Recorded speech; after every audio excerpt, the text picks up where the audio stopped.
in harm's way, protecting our freedoms. 2772. Cockroaches are never a welcome house guest, and the over-the-counter sprays won't convince them to pack their bags. Evict those roaches with help from Bugsy's Pest Solutions. After an initial application, Bugsy's will follow up to keep those roaches on the run. 239-2772 or visit Bugsy'sPestSolutions.com. Eye sticking, cross-checking, gouging. Don't get gouged when you come out to the game. Third-party ticket sites can add huge fees that double or triple the cost of your seats. Skip the search engines. When you order Blackhawks tickets, go directly to tickets.waterlooblackhawks.com. Tickets.waterlooblackhawks.com. Get the best prices, the widest selection, and take gouging out of the game. Blackhawks hockey. Paint the town red. The Courtyard by Marriott in Waterloo is the place to fuel your passion when you visit the Cedar Valley. Built in the historic John Deere factory, the Courtyard by Marriott is a short walk away from Young Arena, the John Deere Tractor and Engine Museum, and more. Visit the official hotel of the Waterloo Black Hawks. The Courtyard by Marriott at 250 Westfield Avenue in Waterloo's vibrant downtown offers a state-of-the-art hotel experience while providing more flexibility and choices for their guests. Courtyard by Marriott, fueled by passion. Slumberland Furniture has been serving the Cedar Valley for more than 50 years. This year, Slumberland is partnering with the Waterloo Black Hawks and 1650 The Fan to advocate for good causes. A portion of your January 17th hockey ticket can help Magical Mix Kids. Go to tickets.waterlooblackhawks.com and use the code MAGIC. January 17th is a Slumberland Furniture Advocacy Night in coordination with the Black Hawks and 1650 The Fan. When it's hockey time in Party Town, the Blackhawks are on. 1650 The Fan.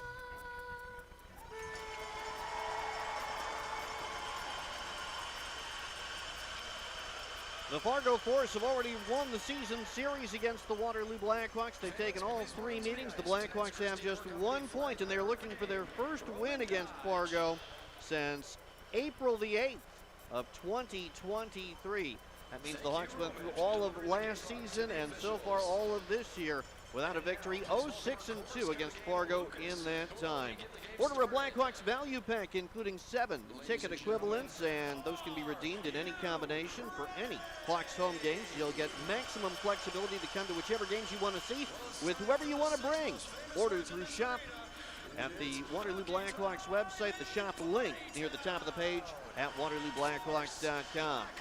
Here are the Coors Light starting lineups one more time for Fargo. Dane Holloway, 1-1-0 with a 3.36 goals against average.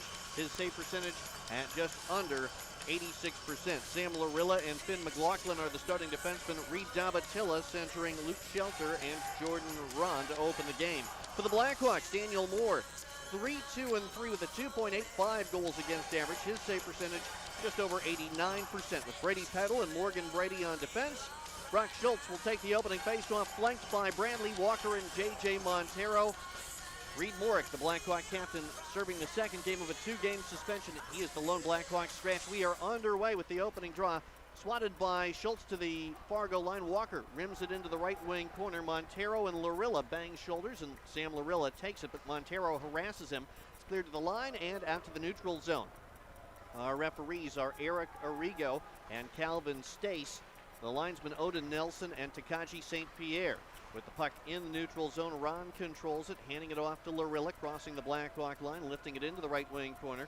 Peddle after it for Waterloo, played it behind the Hawk net. Schultz got tied up there by Davatilla, and it comes to McLaughlin, then Shelter left wing boards. He's knocked down to a knee by Schultz, and the puck escapes out to neutral territory. It was sent back Shelter's way, and he was not back on his feet yet. Not quite a minute into the opening period. No score yet between Waterloo and Fargo.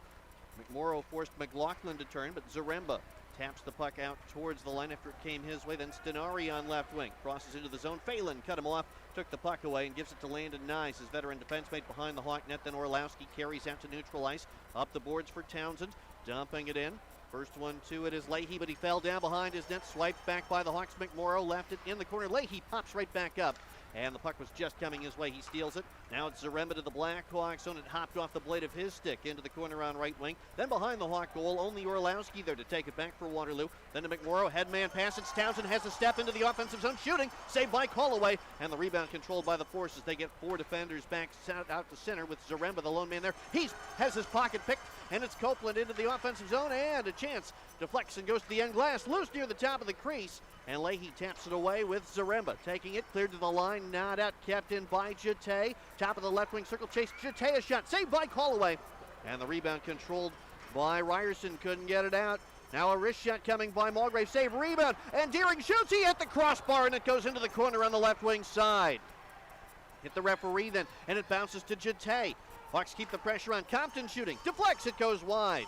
Comes back out into the corner on right wing, and then Deering turning with it, moves behind the Fargo net. Grady Deering, bottom of the left circle, back to the line, shot coming, that chance for Mulgrave, turned away.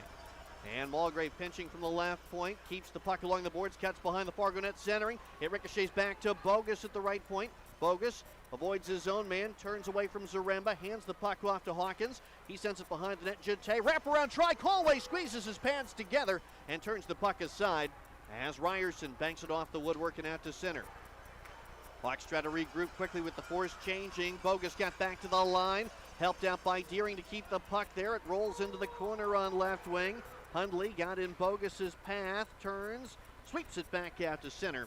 And Ty Mason goes back to retrieve it for Waterloo. Haven't had a whistle yet, nearly 3 minutes into the game. It's fed Lansing's way. He kicks it to Huck, golfing it off the left wing boards and deep. Callaway stops it behind the net, left the puck there. Lansing took it away, dropped it into the slot, but didn't find Huck. It escapes out to center. Bogus recovers it near the red line and snaps it up the left half wall. It goes clockwise behind the Fargo net. Huck waiting right wing boards. Couldn't move it successfully to a red sweatered Black Hawk teammate in the circle. Shot back the other way, but Gavin Core had to turn after he got to the Black Hawk line. Sent it behind the Waterloo net. Peddle fired it around the boards, knocked down by Zimmerman. He reversed it back behind the Hawk goal. Pavel Perusek not in the lineup last night.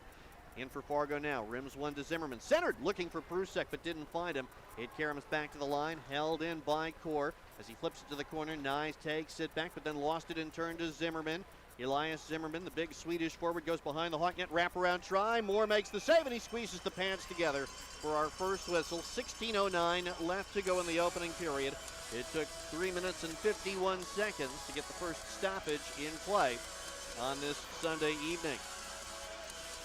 In yesterday's game, Fargo got 2 from Ryan Zaremba. Aero Butella also scored a goal. Jordan Ron had the game winner. The Blackhawks got a goal from Matthew Lansing in the second period, 2 from Caden Hawkins in the third, but could never get back closer than a 1-goal deficit. And Fargo eventually won 5-3. Different goaltending matchup. In fact, Daniel Moore and Dane Callaway have not appeared in the season series between these two teams. So both sides seeing a new goaltender. Force win a draw in the Hawks zone, but a shot coming from Davatilla was blocked almost immediately off of his stick. Morgan Brady slides it behind the Black Hawk net to Mulgrave. Works out right of the goal and has some room. Spikes it off the boards. Swatted ahead by Walker. Gets to the Fargo line, but taken back, and McLaughlin counters the other way. Leads it across the Hawk line with Shelter trying to send one toward the face of goal, and it deflects into the opposite corner. Hawks unable to advance it up the wall at Moore's right, and now Ron a takeaway, but he's poke checked with an active stick. Very alertly, Mulgrave reached out and knocked that free. Now he's trying to get it up the wall and needs some help, and that arrives in the form of J.J. Montero, who gives and goes and got the puck back out at center, dumped it in. Force recovered as the Hawks are changing. Lorilla puts one off the kick plate, broken up by Bogus in the neutral zone. And the Hawks with Phelan turning from his own zone, rink wide. Bogus got past Jordan Ron, then lifts it up the left wing glass, banging shoulders with Lorilla. Puck's reversed by McLaughlin, held in by Bogus for a shot that went wide of the Fargo net. Hawks credited with 4 of the first 5 shots on goal in the game. Very much like yesterday before the Force got a power play goal mid-opening period. We're just over 5 minutes into the first period on this Sunday evening. No score yet between Waterloo and Fargo as the Force move it in front of their bench. Bumgardner handing it off to Butella into the Hawk zone, lays it off. Here's a shot and a save by Moore, sliding to his left and turning aside the opportunity from Fargo's Merrill Stenari. Stenari set up a goal yesterday. He is the player with more goals than anybody who's on the ice for either team in this game. He's got 16 this season. We got a timeout on the ice. No score between the Blackhawks and the Force just over 5 minutes into the first period. We'll break and come back with more from Young Arena after this on the Courtyard by Marriott, Blackhawks Network, and 1650 The Fan. Are we ready? Please join me in congratulating the new Served your country and graduated with honors? Proud of you. Thank you, Grandma. Joining the Army has many benefits. Celebrating your college degree without the burden of debt is just one of them. Army people. Yes, Visit the Waterloo Army recruiting station at 2060 Crossroads Boulevard or call 319-300-3178. The Blackhawks Family 4-Pack returns next Saturday when the Blackhawks take on the Cedar Rapids Rough Riders. That's a January 4th game against the visitors from Cedar Rapids. 4 tickets, 4 Chuck-a-Pucks, and you'll receive $32 worth of concession vouchers. The package, just $72. Order from the shop section at WaterlooBlackhawks.com. No score between the Hawks and the Fargo Force. 14:44 left to play in the first period at Young Arena on this Sunday evening. And the Force only have 4 skaters out there. Luke Shelter will hop over the boards to join Merrill Stenori and Cole Bumgardner. This is not the line that the Force had together, so if there was a Force player shaken up, the Force juggling lines perhaps out of necessity early in this opening period. Hawks win a draw, and it's lifted out to center by Kasiba, and then jousted into the Blackhawk bench. Some pushing there between Kasiba and Hundley. It won't amount to much. 14:35 left in the opening period. There's Blackhawks hockey on Tuesday night that you'll be able to hear on the Fan. We hope that you'll be here as well for the Blackhawks and Dubuque Fighting Saints, if that's an option. But tomorrow night on the Fan, listen for Iowa State men's basketball as the Cyclones visit Colorado. The Cyclones and the Buffaloes back together in the Big 12. And 7 o'clock is when coverage begins tomorrow for that game between Colorado and Iowa State. Hawks win the neutral zone face-off. It comes to Compton. He hands the puck off to Peddle, and then for the Hawks, Hawkins, Waterloo's leading goal scorer, played it into the zone, but it's volleyed around the boards by the Force, and it just escapes back out to center. Kasiba backpedaling, bounces it to Peddle, then up the ice for Hawkins. Tips it into the offensive zone, pursued by Deering to the left wing corner. Bottled up there by Prusek. It squirts behind the net. Compton in deep, drops it out of the corner. It comes right back to him. He centers again. It goes all the way through the slot, back out to the neutral zone, and in fact down to the front of the Blackhawk net where Moore sweeps the puck to Kasiba. Sending it to Peddle behind the Hawk goal. Up the ice for Hawkins. He hands it off to Deering. They crisscross at center. Deering then to Kasiba, crossing the line with a shot that's easily pushed aside by Callway. Looked like that one may have been tipped. Kasiba definitely didn't get everything behind it that he might have hoped. And the Force's Zaremba turns. Gives the puck to Prusek. Pavel Prusek fed it to the Hawk line for Stenari to tip down into the corner. And the Force change. 13 and a half left to go in the opening period. And it's Michael Phelan meandering back out to center for Lansing on right wing. He scored in back-to-back Blackhawks games. Played it to the inboards. Poulin trying to keep it moving counterclockwise. Huck was there, couldn't get a hold of the puck.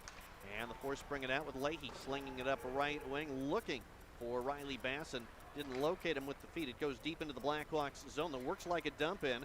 And now Basson does corral it. Drops it back out. Leahy left point shooting. Tip and a save by Moore. Rebound loose near the top of the crease. Hawks can't get it out of the zone. Zaremba tries a shot. That one ricochets and goes up out of play. 5 shots on goal for the Blackhawks, 3 for Fargo. Again, though, keep in mind that in the game yesterday, the Hawks had 4 of the first 5 shots in the game, and they ended up being outshot at the intermission 9-5. Fargo getting the opening goal yesterday and really winning the rest of the first period after that in terms of chances and pressure. Daniel Moore making his first appearance for the Blackhawks since December the 6th when the Hawks fell in overtime to the Dubuque Fighting Saints on the road. Of course, Waterloo's only played 3 times since then. 2 games that same weekend and last night's matchup with Fargo. Draw in the neutral zone after the puck deflected up out of play. And the Hawks win the faceoff back into their own zone. Compton Banked it off the end boards and fed ahead by Mulgrave. Now Montero goes rink wide for Walker on right wing, crossing into the Fargo zone. Bangs shoulders with the Force's Kevin Perreault. He's just seen limited action while the Force are missing some players in international competition. Perreault and Walker tangling along the end boards. Perreault digs it out and banks it off the woodwork, but not out. Stolen by Montero. Trying to roll one to Mulgrave. The Hawks are offside. It was just deflected out to the neutral zone before Mulgrave could get possession of it. And the offside whistle sounding with 12:33 left to go in the first period. Check out WaterlooBlackhawks.com. There's always new information that's available about the team. You can find all sorts of details about what's going on. Right now, find out about the 3 Blackhawks who were picked for USA Hockey's All-American game. Namely, Matthew Lansing, Brendan McMorrow, and Brady Peddle. And McMorrow out there now for a face-off against Reed Davatilla. The draw just outside the Fargo line after the offside call. No score, 12:33 left to play in the first period. And now ready for that draw. With the face-off caught up at the dot before Davatilla pulls it back into his own zone. Sam Larilla up right wing, the USHL's leading defensive scorer. Stripped at the Blackhawk line. The puck is volleyed the other way. Larilla banks one to Davatilla, though. Hawks get it back just outside the Fargo line. Now tapped into the zone for Orlowski to pursue. Orlowski sends one off the end wall, counterclockwise. Mulgrave waiting, left point shooting. Didn't get through, but now a chance. And that backhander was stopped by Callaway at the post to his right. Good opportunity for Townsend. Hawks recover the puck, back to Mulgrave. Rink wide, Dylan Compton, 2 assists yesterday. Shoots here, and a save by Callaway on a dipping shot that made it through traffic. Compton trying to keep the puck in. He's called for a hand pass here with 11:54 to go in the first period. So the draw will come out of the Fargo zone. The Force opening up a string of 5 consecutive away games with yesterday's win over Waterloo. In true road games, not counting the USHL Fall Classic matchups, Fargo 7-3-1 this season when playing in a hostile building. Deering wins the face-off, and it's Bogus. Setting one hard up the left wing boards, clockwise around the wall, chopped at by Leahy. The big Toronto Maple Leafs draft pick couldn't get it out on his own, but did get some help from Zaremba to clear it. Bogus totes it back to the line, tries a shot crossing into the zone. It's gloved by Callaway off of his chest with 11:37 to go in the first period. And it seems like the Hawks are making a concerted effort to generate more shots. 7 of them so far against Callaway, who comes in again with a save percentage below 86. So that may be part of the thinking. Don't overthink it, get the puck to the net, and hopefully some good things will happen if the Hawks have some puck luck. They did not have a tremendous amount of that yesterday. Off the draw, Hawkins got turned around, but it's flipped toward the net by Deering. Good save by Callaway. Rebound cleared toward the line, now out, kept in by Peddle for Deering, right wing corner, upended by Leahy over the puck. They're both down on the ice with Hawkins trying to dig the puck out, and Stenari is there too. And now those are the primary combatants. Stenari leans on Hawkins. Deering back on his feet. Has the puck now looking for Jete. He couldn't pull the trigger on a one-timer. And Zaremba brings it back toward the Black Hawk line. The play would be offside there. Hawks take it back in their own zone. Out to center. It's Hawkins coming up left wing. Drops it back for Jete. Steers it to the corner, but Zaremba got in his way. The Force take it back and clear it. Hawks were changing, but Nyes is fresh to the ice as he retrieves near his own blue line. Then for Jete, sweeping it ahead on left wing. Lansing comes into the offensive zone, pulls to his forehand, now shoots. It was blocked into the left wing corner, and we've got a whistle with the net dislodged. Play stops, 10:41 to go first period. Looks like the Hawks were responsible for the net coming off of its moorings. The indication seems to be that the face-off will be moved out to the neutral zone.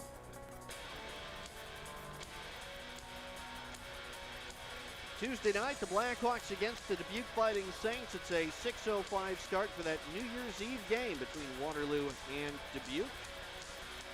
Good seats are available from tickets.waterlooblackhawks.com. The Hawks will be back in the DePaco Cowbell Cup Series with that matchup. Dubuque leading the DePaco Cowbell Cup Series teams. Hawks win a draw, get it into the zone, but Brady's try goes wide. Nyes picks up the bounce off the end boards. He's on the left wing side. Avoids some traffic, drops the puck back to Sam Huck, then chops it to Ty Mason. Shooting, Callaway the save, kicking out his left pad. Lansing trying to get there, fell down along the boards on the right wing side. Bumgardner banks it off the wall, and it goes down into the Hawk zone, but icing is washed out. So Landon Nyes circles the wagons, comes out from behind his net, forced back behind the goal again by Basson, but hangs on to the puck. Nyes now slings it ahead for Huck to kick into the offensive zone. Halfway through the opening period with no score. Hundley played it behind his net. He found Prusek, then Bumgardner in short order. Taken away by Lansing. Wings one toward the net. Callaway stops it. Gloved it, but drops it back to the ice. And it's Prusek for Bumgardner in front of the Fargo bench. Diagonal dump in. Bounces into the right wing corner. Picked up then by Gavin Court. 3 points in 3 games against the Hawks. For Prusek, he's knocked down by the Hawks' Phelan, who gets some help. It's wedged ahead, and Montero now handing off so that Mulgrave can tote it out to the neutral zone. Got as far as the red line and dumps it in. He pursues that dumping, but then lays off so Kasiba can chase it down. Freed it up for Montero. Backhanded into the crease. It went across the face of goal all the way to the opposite boards on the left wing side. Phelan picks it up there. Out to the line. Long shot coming for Schultz. Deflects and goes up into the air. Lands in the right wing corner. The corner right of the Fargo net, I should say. And the Force bring it out to center from there. Hundley to the Black Hawk line for Arneson. It hopped on him, but he gets it back then for Hundley along the end wall. Hayes Hundley had an empty net goal yesterday. Ends up in a pileup in the corner at Moore's left. Gets back to his feet with Phelan trying to untangle. And now we've got a penalty that's going to be called against the Blackhawks with 8:55 left to go in the first period. It's a cross-checking call. And it was just about this same time yesterday that Fargo went to the game's first power play. They converted and led the rest of the way. That turned out to be their only power play in Saturday's game. Here, Michael Phelan called for cross-checking. 8:55 left in the first period, no score. Fargo, with yesterday's power play goal, has 1 in 8 chances against the Blackhawks this season. Before the Fargo power play begins, let's take a 30-second timeout. We'll come back with more of the opening period after this on the Courtyard by Marriott, Blackhawks Network, and 1650 The Fan. Whatever your project and wherever you are, Karen's Print Right can handle all your printing needs under one roof. This is Blackhawks Postmaster Needs. From design to delivery, Karen's Print Right does it all. Forms or business cards. Is this the end of period or just 30-second break? Just a 30. Sounds good. Signs, rubber stamps, screen printing, and so much more. Find all the details at Karen'sPrintRight.com, where you can also request a quote right from home. Karen's Print Right on Falls Avenue in Waterloo, and open online around the clock at Karen'sPrintRight.com. No score between the Waterloo Black Hawks and the Fargo Force. About 9 minutes left to go in the opening period. Fargo to the game's first power play. They rank 9th in the USHL at just over 19%. Meanwhile, the Blackhawks are 6th on the penalty kill at nearly 82%. The faceoff will be at the left of Daniel Moore. Fargo scored about 30 seconds into their lone power play on Saturday. The Hawks are penalty killing with McMorrow and Deering, Peddle, and Brady for the Force. And they've got Larilla out there, their leading scorer, plus Prusek, who again was not in the lineup yesterday, Butella, Zaremba, and Stenari on the ice. And off the draw, the Force get control. A quick shot forced wide by Moore, getting a stick to it. Hawks get control and clear. Sam Larilla, who had an assist in yesterday's game, circles back to his own zone and slings the puck up ice to Stenari. Crisscrossing over the Black Hawk line, then to Zaremba, speeding up left wing. Banks it off the inboards clockwise. It goes back to Butella at the right point. Up the wall in Prusek. They trade spots. Pavel Prusek now shuffles towards the right wing corner. Then for Larilla, back to Zaremba just inside the line. Now to Prusek at the right face-off dot. He backpedals towards the wall. He's in the corner on the right wing side. Prusek out to the line, Larilla. Then Zaremba at the left point. Now to Larilla, deep slot. He drifts towards the top of the left circle. For Zaremba in the corner on that side. Back to Larilla at the line. Sweeps it back to Zaremba, top of the circle. His pass is deflected. Ricochets into the corner. Prusek pounces on it. Drops it back. Stolen by Deering. Flipped out to center. Deering chasing here. Is he going to get there and have a chance shorthanded? He turns in the offensive zone. Decides to wing the puck back down into his own zone with under a minute left on the Fargo power play. The Force will change. The Hawks already had started to change. They'll waste some more time as it's slung down the length of the ice again, this time by Bogus. And the Force have 45 seconds left on the advantage. 7:40 to go, first period. McLaughlin out to Shelter, coming up left wing and gaining the Hawk line. Left it inside the stripe for Davatilla, then Ron above the right circle into the corner. and handed off to Bumgardner. He sets up shop outside the right circle to McLaughlin, then back to Bumgardner. They've got a two-man game going till they involve Davatilla, top of the left circle. Couldn't pull the trigger on a shot, but Ron got it back then for McLaughlin after it was free. McLaughlin left wing boards, 15 seconds to go on the power play as Davatilla corrals it in the left wing corner. Then back to McLaughlin left point. Right side, Bumgardner given a lot of room, tries a wrist shot, he scores. Daniel Moore was screened, didn't get a good look at it. It went up over his left shoulder and late in the Fargo power play. The Force strike for the game's first goal. They've gotten the opening goal in 3 of the 4 matchups against the Blackhawks this season. This one at 12:56. And unless that was tipped, Cole Bumgardner is going to get credit for the power play score. The Force are 2 for 2 on the power play this weekend. Finn McLaughlin with the primary assist. The Hawks gave Bumgardner a lot of room, and he took advantage of it, scoring from the top of the right wing circle. And even though the Hawks have 9 shots on goal to Fargo's 4, Waterloo trails 1-0. Back underway, Landon Nyes goes rink wide to Michael Phelan. And out of his own zone, Phelan got to the red line, lifts it diagonally into the left wing corner, took a funny hop as the puck landed on edge. Puck got there for Lansing, centering one, stop attempted, never made it on goal. And it's turned back out to the neutral zone. Gavin Core shuffleboarding it ahead as far as the Hawk line on right wing, drops it off for Larilli. And he had trouble fielding that pass. It went into the corner, and the Hawks took it there and cleared it back out to center. McLaughlin dumps it back in. It ricochets to Nyes. Under some pressure, forced to turn. Puck squirts out toward the slot, swept away by Walker. Not out though. Core has it back. He ran into Huck, but still kept possession, flipped it ahead. Now Zimmerman moves in, shakes it behind the Blackhawk net for Arneson. It was bouncing on him. He gets it settled down back to McLaughlin left point, sweeps it right, and it's Larilla banking it back. McLaughlin comes to pick up the spot at the right point, but gives up the puck to Lansing, who takes his time, looks as the Hawks are changing, feeds one to the Fargo line. Phelan thought Walker was going to overlap and carry in. He didn't, and now Zimmerman comes the other way. Zimmerman moves in for a backhander, saved by Moore. Rebound controlled by the Blackhawks as Townsend comes out to center and pushing and shoving as Moore is in between Mulgrave and Zimmerman. I think the Hawks are going to get a power play, and I think Moore knows it. He was trying to prevent the Hawks from taking a potentially offsetting penalty there. 5:51 to go first period, and Elias Zimmerman is going to get a penalty, and it looks like that will be the only one. So the Blackhawks will try to answer back after a Fargo power play goal. Fargo 1, Waterloo nothing. 5:51 left to go in the opening period. Waterloo yesterday 1 for 2 on the power play. They scored shortly after their second power play as the game was in the late minutes, and Waterloo went to a 6th attacker. It became 6 on 5, so in a sense you could say it was a continuation of that second power play, but in point of fact it was not a power play goal.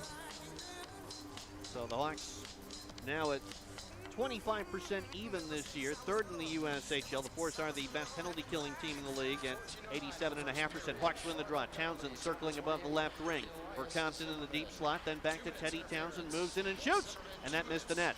Springs off the corner boards back out to the neutral zone. Compton back to get it. He's up to 19 assists now on the season. A lot of power play points. 2 yesterday. He crosses the line. Compton, right wing boards, played it ahead into the corner for Grady Deering, centering one, went through the crease and all the way to the opposite wall. Townsend's there for Waterloo. To the end boards, McMorrow, now to Compton, sets up Hawkins, a drive! It goes up high and up out of play. That's how the Hawks got their second power play goal yesterday, with Hawkins in about that same spot near the right face-off dot on a setup by Compton. This time the one-timer off the mark, but it did get a piece of Callaway or a Force defenseman on the way toward the net, so the faceoff stays in the Fargo zone with 5:16 left in the opening period and 1:26 left on the penalty to Zimmerman. 1-0 Fargo. Deering will try to win another draw here after getting the last one. And he does win it, pulling it back to Compton right point. Then for Townsend, quickly back to Compton. Shoots one. It was blocked. Basson stung by the shot. The puck came back to Compton. Fed one into McMorrow. His try was blocked. The backhander off the leg. Townsend corrals it left wing boards. Then for Compton. Now to Hawkins outside the right dot. Into the slot. And it's sent toward the net by McMorrow. Then a chance. Hits the post for Townsend after the initial try was turned wide. Compton has it back Hawkins right circle. Hawkins to Compton again, plays it behind his back. Townsend across for Hawkins. It was tipped, but he got it back for Compton. Now Townsend again, shooting. Call away the save. Rebound, batted at and controlled by Basson, who clears it. 45 seconds left on the Blackhawk power play. Both teams will make changes. Moore plays it himself up the ice. Missed McMorrow. It's going to be icing on Waterloo. 4.5 left to go first period. 1-0 Fargo. And with 40 seconds left on the power play, the Blackhawks have to win the draw in their own zone partway through a line change. McMorrow and Compton are both still out there from the initial power play unit. And so McMorrow will try to win the draw and then try to get off to the bench as quickly as possible. He's opposed by David Tilla, and McMorrow does win the face-off to Kasiba, who steps behind his net, gives it to Compton, and the Hawks get started with Compton shaking a pass to Montero on left wing for a dump in. It rattles around the boards clockwise. Kasiba trying to hold it in under pressure from Davatilla just inside the line, and the Hawks can't keep it in. Back to center it goes. 20 seconds on the power play. Time for one more rush. Fargo's goal came late in their power play. Hawks trying to do something similar. Montero rims it clockwise behind the net. McLaughlin body deep in his own zone by Schultz, who takes it away. And Wallen Montero sweeps it back counterclockwise. Nyes waiting. 5 seconds on the power play. Up the wall, Montero. Moving toward the top of the left wing circle, back to Landon Nyes. Nyes backpedaling, setting up a one-timer from Kasiba. That one's off the mark. Now the power play is over. Hawks still have it in the offensive zone. Montero right corner, back to Orlowski, centering feed, deflects a couple of times, ends up on the boards, left wing side. Zimmerman out of the box, gets there to take it away and clears it, and it should be icing. And it is an icing call against the Force with 3:33 left to go in the first period. 1-0 Fargo. The Force capitalized on their power play. The Blackhawks did not in this opening period. And Waterloo down 1-0, but still with 3:33 left in the first to try to find an equalizer. Every game in the series prior to this one has started with the team that scored the first goal also scoring the second goal. The draw here rolled into the left wing corner of the Fargo zone. The Force get control of it. Zimmerman moves left of his net and has time and room to get it all the way across the red line into the offensive end. Left it for Stenari. Now he drops it for Davatilla. Flipped it back across the slot, but did not click with Zimmerman there. As the puck's along the boards at the left of Moore. Hawks get it up the wall, not out.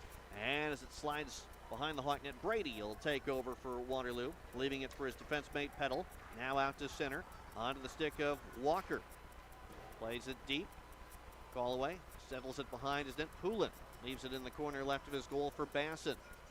Riley Basson makes it back out to the neutral zone. Fed one to Shelter, who tips it down into the corner at Moore's right side. Hawks move it around the boards and back out to center it goes, but Jate had some trouble stretching to find a puck that was directed his way, and the Force end up taking it back for a dump in. Nick Bogus for Waterloo. Surveys and tries to feed it ahead, looking for Orlowski. Had a step, it looked like, on the Force defense, but the pass was tipped. Orlowski chasing to the corner. He and Poulin grappling there. And Riley Basson takes it back, clearing to the line, just out to center. Hawks bat it the other way, but would have been offside, so the Force get a free pass to bring it back out to the neutral zone.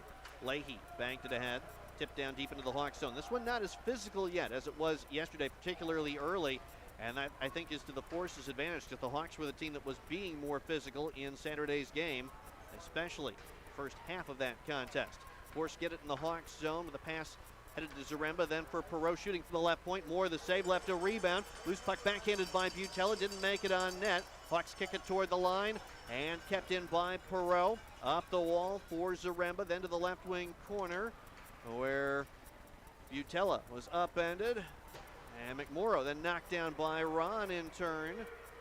Clock rolling down to 1:35 left to go in the opening period. Goes behind the Hawk net. Bogus takes it for Waterloo. Left of his goal, Townsend takes a check from Zaremba, but clears it. Glove down by Orlowski. He's going to take on a couple of defenders as the Hawks change behind him. Orlowski tries a backhander. Callaway covered it, then decided to play it, and the Force sweep it out to the neutral zone. 1:20 left to go in the period. Hawks try to hurry it back up the ice, with the Force changing. Deering into the offensive zone on left wing. Challenged by Perot, but makes it behind the Force net. Stops quickly, leaves the puck for Caden Hawkins. Hawks don't have 5 skaters out there. They don't have any, they're missing somebody. As Mulgrave now shoots, Callaway fought it off. Jate gets to the ice late, and now the Hawks keep it in the offensive zone. Jate rims it behind the net. Hawkins trying to carry on, it reversed away from him. Perot backhanding went out to the line.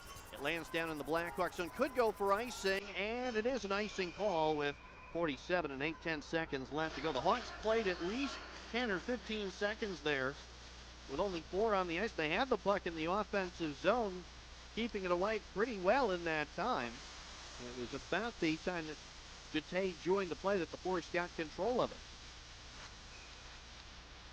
47 and 8/10 seconds left to go in the first period. Fargo 1, Waterloo nothing. Deering's been good at the dot. The movement on the Force side before this face-off. Stenori is tossed out of the draw against Deering. Now he turns back. He is going to stay into the face-off after stepping away for a moment. Deering wins it. Puck and shoots. Call away the save. And he holds up. So the Hawks get a quick chance off the face-off. Still a lot of the final minute of the first period remaining. 45 and a half seconds and another face-off in the offensive zone. 13th shot on goal there for the Blackhawks against Callaway in this opening 20-minute span. Same group out there for Waterloo. Deering with Hawkins on the right, Jete on the left. Compton and Brady back at the line. And a full start on the draw, and this time Davatilla.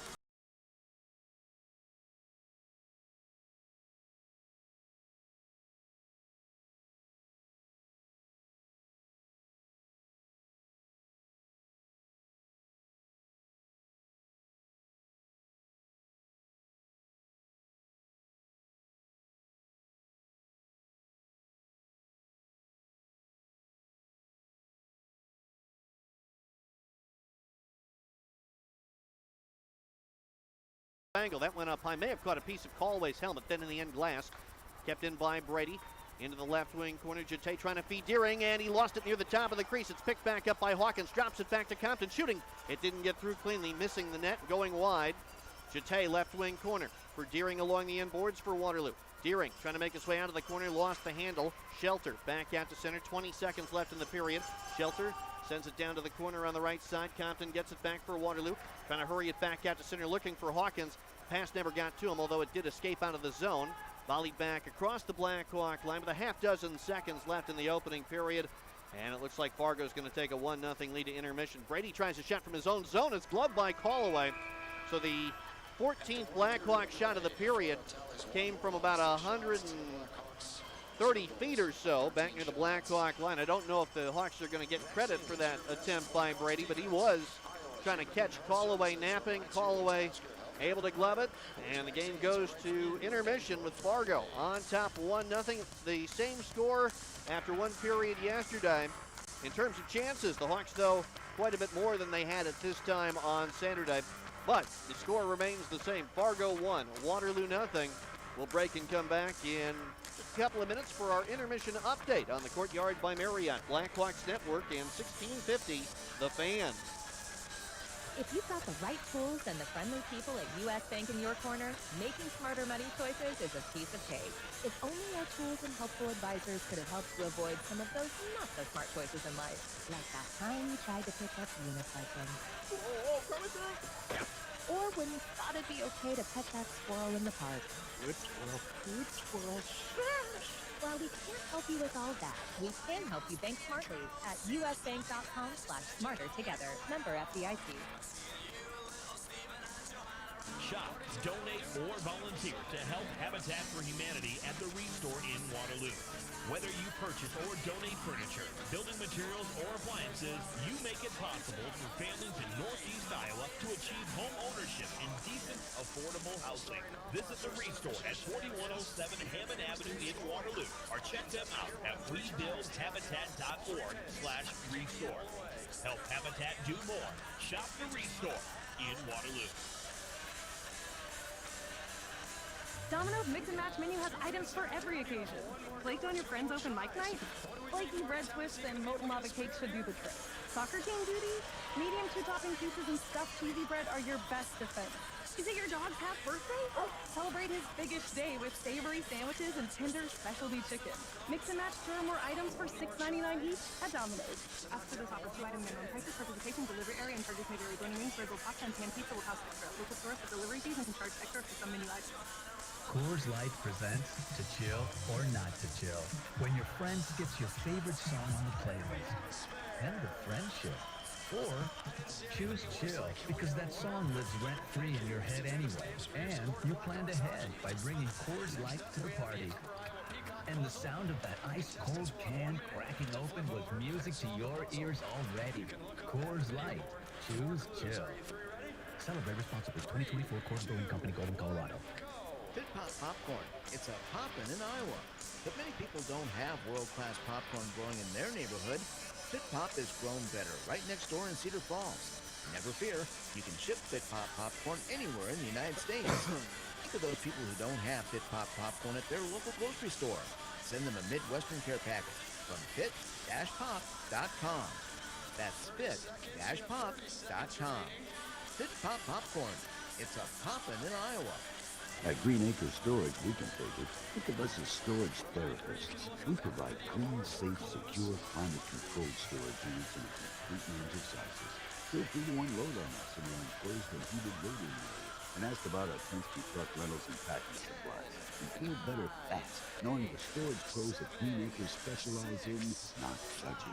We'll keep your stuff and your secrets. Because life is fun. Storage. Blackhawks hockey on 1650 The Fan. It's Fargo 1, Waterloo nothing. 20 minutes gone at Young Arena. We're at the first intermission. Glad to have you along on this Sunday night. It's the last time the Blackhawks will play at home on a Sunday this year. And in fact, the Blackhawks working their way through a long homestand. This is the 4th of 6 consecutive Blackhawks home games dating back prior to the Christmas break. And after that, Waterloo will just have 13 to go in this building from their next game after this homestand is over, which is January the 17th, through the end of the season in the second weekend of April. So they were really packed in pretty tightly in the first 3+ months of the year, but in the last 3.5 months of the season, the Hawks will be seeing a lot more of the road relative to the time that they'll spend at home. 1-0 Fargo thanks to a power play conversion in that first period. And let's take a look at the scoring details now with our first intermission scoring summary. It is presented by Ted's Home and Hardware. That opening goal for the Force came with just seconds remaining on their lone power play in the first period. It was the first power play of the game for either team. 12:56 the time of the goal. And the Blackhawks gave Cole Bumgardner a lot of room near the top of the right circle. Bumgardner waited and saw some traffic forming. He was able to put his shot through traffic, and from this vantage point, it didn't look like Daniel Moore got a great look at it. It went up into the top corner. Bumgardner on the power play. The puck was not deflected, on its way toward the goal mouth, and he gets credit for the score, assisted by Finn McLaughlin, as well as an assist credited on that goal to Luke Shelter. The Hawks had a power play not too long after that, but did not score despite some good chances. So Fargo is 1 for 1 on the power play in this game. The Blackhawks are 0 for 1. By the way, they did give Morgan Brady credit for that shot from near the top of the circle in his own zone as time was winding down on the opening period. So that was the 14th shot on goal of the first period for the Blackhawks, 6 for the Fargo Force, but Dane Calloway has stopped them all. The goaltender from Duluth pitching a shutout through one period. Daniel Moore has stopped 5 of 6 Fargo shots at this stage of the game, and it is a 1-0 Fargo lead. That scoring summary presented by Ted's Home and Hardware. Cold air is fine at the ice rink, but count on 3M to keep the cold out at your home. Stay warm this winter with a window insulation kit from 3M. Keep your energy costs down all winter long with 3M. Those window insulation kits, just $5.99. Available at Ted's Home and Hardware in Evansdale, where you can get help with your project. Stop in to see Ted and his staff. They're there to help at 3550 Lafayette Road in Evansdale. Fargo on top, 1-0. It was the same situation in yesterday's game. The Force added to the lead early in period number 2, and they were up by either a goal or 2 the rest of the way, as the Hawks could only get as close as 1 after the Force made it a 2-0 game. That's different than the rest of this series, where 2-0 leads in each of the first 2 games played up at Shields Arena were not solid enough to stand on, as both teams came back from 2-0 deficits. Although Fargo won both games, they've won all 3 against the Blackhawks so far in the season series. After a timeout, we'll come back to review the players to watch and keys to the game. We'll also have scores from beyond the USHL. This is the only game in the league on this Sunday night. And Fargo is on top at the end of 1. The Force 1, the Blackhawks nothing on the Courtyard by Marriott, Blackhawks Network, and 1650 The Fan. Right now, someone is having fun at Maple Lanes in Cadillac Extreme Bowling Center. Sure, there's fun for bowlers, but there's also gamers, party animals, and anyone who loves good food. If you haven't been to Maple Lanes in Cadillac XBC lately, you don't know how much fun you're missing. Then there's Kingpin Social, open a full menu for lunch and dinner every day. Maple Lanes, Waterloo.com, 2608 University Avenue, CadillacXBC.com, 650 LaPorte Road. Have some fun tonight. At our store, we have something for all seasons. This is Ted from Ted's Home and Hardware in Evanston. This is hockey season, and you know we're proud supporters of the Blackhawks. Be part of the Blackhawks family and stop into our family-owned and operated store for value and the products you need for your home and farm. Find DeWalt power and hand tools to help take on those tough jobs you need to get done. For over 90 years, DeWalt tools, guaranteed tough.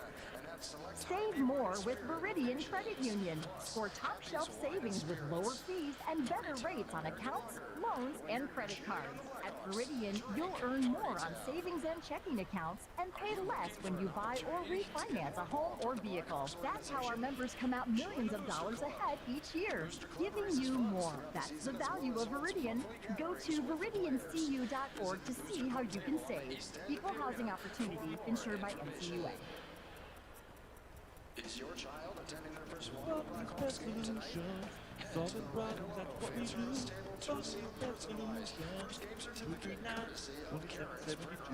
Cockroaches are never a welcome house guest, and the over-the-counter sprays won't convince them to pack their bags. Evict those roaches with help from Bugsy's Pest Solutions. After an initial application, Bugsy's will follow up to keep those roaches on the run. 239-2772 or visit Bugsy'sPestSolutions.com. The Waterloo Black Hawks play here. 1650 The Fan. Well, the Waterloo Black Hawks playing this game without their captain, Reed Morick, but he will be back on Tuesday when the Black Hawks play their New Year's Eve game against the Dubuque Fighting Saints. Waterloo and Dubuque on New Year's Eve for the second consecutive year. The Hawks won last year's matchup on the final day of 2023 and hoping to do the same thing again. Tuesday's game starts at 6:05. It's presented by Maple Lanes and Cadillac Extreme Bowling Center. So all fans in attendance will get a bowling offer that will be good for 2025. If you're just joining us, not familiar with the Reed Morick news, he was suspended 2 games for a hit, actually, on former teammate Jake Delaney in the final Blackhawk game before the USHL's holiday break. Waterloo won that one against the Sioux City Musketeers back on December the 8th. They trail the Fargo Force here. It's Fargo 1, Waterloo nothing after 1 period. Let's look back on the picks for players to watch for the Blackhawks. My picks were Matthew Lansing, J.J. Montero, Michael Phelan. Phelan, I think, continues to play well in subtle ways. He was the Blackhawk in the penalty box when Fargo got the lone goal in the opening period. Lansing, a couple of shots on goal, tied for the most of any Blackhawk in a period where Waterloo had 14. And Montero did not have a shot on goal. For the Fargo Force, the players to watch: Reed Dabatilla, Jordan Ron, and Hayes Hundley. Dabatilla and Ron created some dangerous situations for the Blackhawks. Waterloo did get through those unscathed when those players were out there 5-on-5. Blackhawks fans, stay tuned after the game for our Cadillac Extreme Bowling Center post-game show. If you missed the details in post-game, you can always get caught up with the post-game podcast available from 1650thefan.com. Highlights of each Blackhawks game. Look for it in the podcast section at 1650thefan.com. Well, the keys to this game, as outlined before we dropped the first puck, I thought the Hawks needed to continue to be physical. They have not been as physical as they were on Saturday. They have made a concerted effort to put more pucks on net, though, and that led to 14 shots in the first period of this game compared to 5 on Saturday. Another key for the Hawks was to continue to create good quality transition opportunities. 2 of Waterloo's 3 goals yesterday were transition chances. Not a tremendous number of high-quality transition looks against Fargo in this one, and that's probably not a surprise with the Force serving as one of the better defensive teams in the USHL, and also probably trying to take extra care to protect goaltender Dane Holloway. We've seen only limited action this season. And the third key, continue to play clean. The Hawks were shorthanded only once yesterday. It led to a Fargo goal. The Force led the rest of the way, while the Hawks were shorthanded once in the opening period. Force scored a goal on that power play, and the Hawks will try to wrestle the lead away on this Sunday evening, something that they could not do on Saturday. 1-0 Fargo, second period coming up. First a timeout. We'll have some scores before the puck drops on period 2. More to come from Young Arena. 1-0 Fargo, back after this on the Courtyard by Marriott, Blackhawks Network, and 1650 The Fan. High sticking, cross-checking, gouging. Don't get gouged when you come out to the game.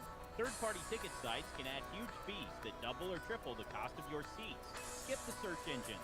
When you order Blackhawks tickets, go directly to tickets.waterlooblackhawks.com. Tickets.waterlooblackhawks.com.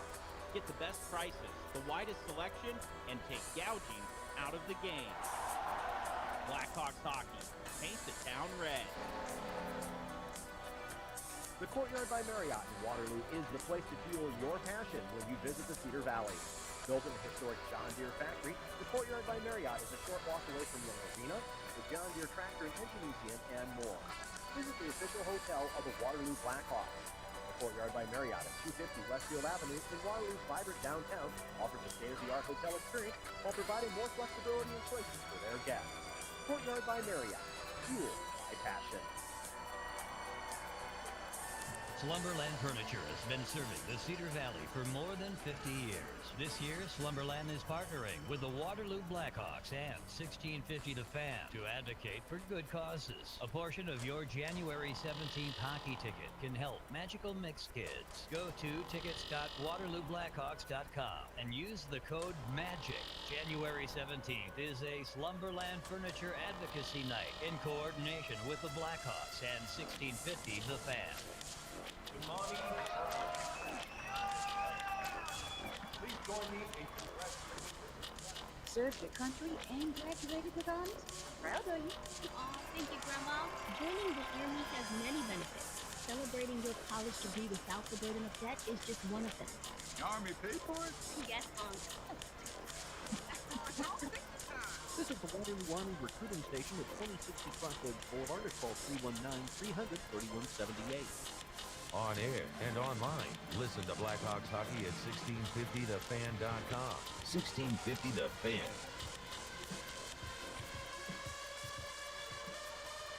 The Fargo Force lead the Waterloo Black Hawks 1-0 at the first intermission. Second period about to begin. This is the only game in the USHL on this Sunday night.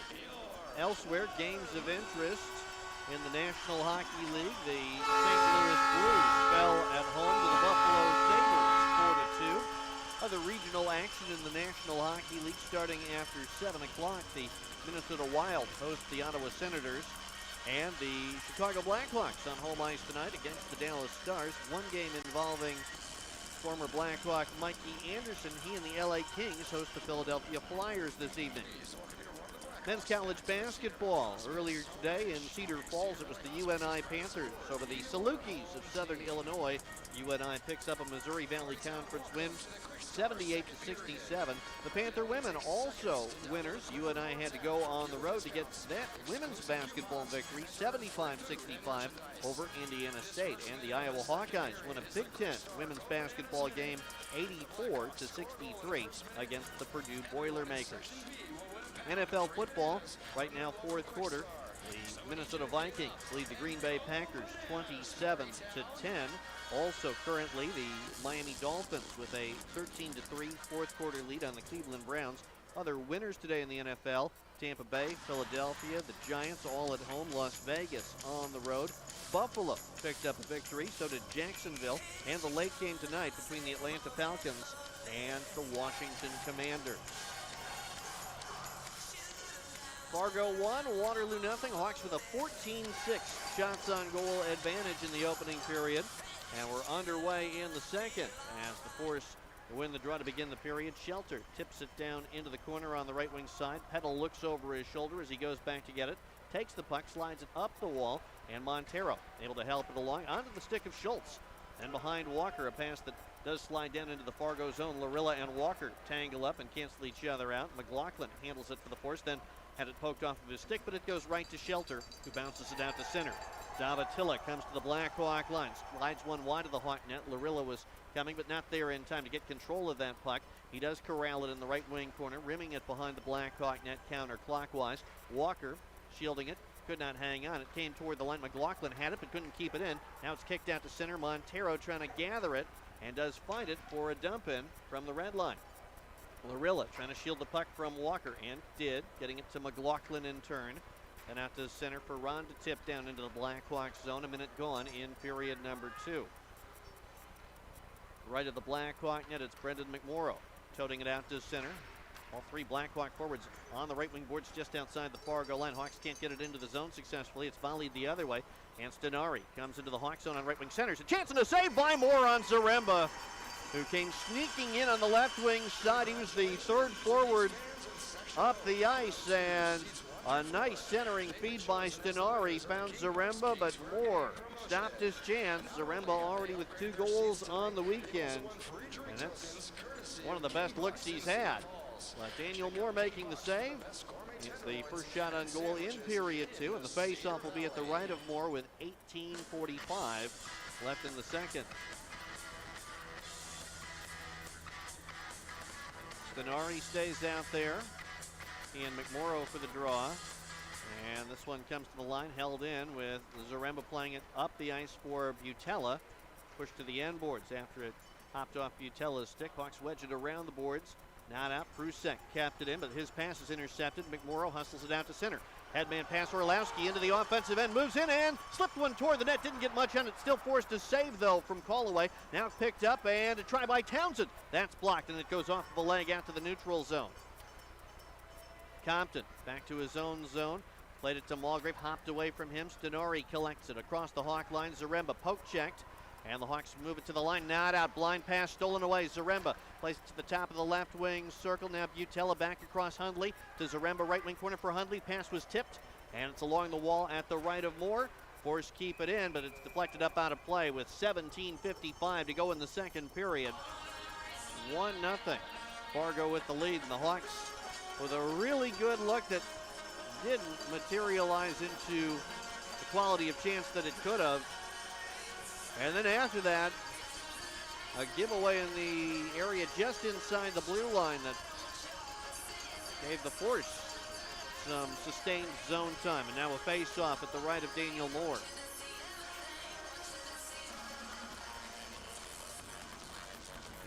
Cleanly won by Basson. Then to the high slot, Leahy had it at his feet. He had to spin it to the boards on the right wing side to keep it in. For Ryerson, rimming it behind the Hawk net. Jate trying to get there. Poulin pinching up. Kept it in the area behind the Hawk net, but controlled now by Petal for Hawkins. Shakes it off the wall. Still not out. The Hawks with a couple of chances in this last stretch here to get the puck out of the zone. Not doing it. Moore tries to clear it himself. Got it as far as Hawkins, and Deering does advance it out to center. Deering into the offensive zone. Chate, then Hawkins in the slot. Force players converging on him. He flips it towards the end boards and now tries to get it back. Wrapped up by Ryerson. And it's pushed to the line. Not out. Peddle a steal. Peddle put it in front. Tip. Good save. Colway. Rebound. Colway lost his glove and his stick as a Blackhawk was knocked over the top of him. Puck is underneath the pileup.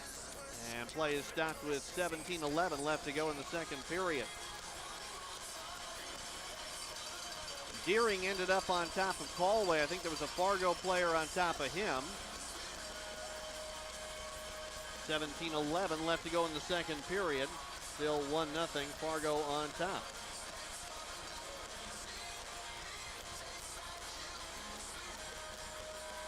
In yesterday's game, there were only 3 5-on-5 goals scored of the 8 that were counted. Power play goals each way. There was a 4-on-4 score, 6-on-5. The Hawks got their first goal with an extra attacker in more than a year. And then an empty net goal for Fargo. So just 3 5-on-5 goals. We'll see if the Hawks can find a way to generate some more chances after having 14 shots in the first period, but Colway stopped them all. Hawks get control off of a faceoff. They have to go back out to the neutral ice area to do it. Shot into the Fargo zone. Mackey picks it up and goes behind his net. Hawks would have been offside. So Mackey, a clean opportunity to get it out. Zimmerman flipped it across the Hawk line. It came back his way, then into the left wing corner for Core, out to the line. And Drew Mackey skates it right along the blue line to the right wing boards. Challenged by Mason. They bang shoulders in the corner. Lansing picks it up, clears it to the line. Looked like it went into the protective netting. Play continues as the puck is flipped towards Moore. He gloves it anyway, and that stops the action with 6:32 left to go in the second. A little bit more pushing and shoving in front of the Blackhawk net. 1-0 Fargo. Round up a group of friends for a group discount. With 10 people or more, you'll receive substantial savings off the face value of your tickets. Book a group outing in advance with the Waterloo Black Hawks front office by calling 319-232-3444. We did not, by the way, have a winner tonight in our Go Bananas minute coming out of the first intermission. But the Hawks score a goal in that first minute.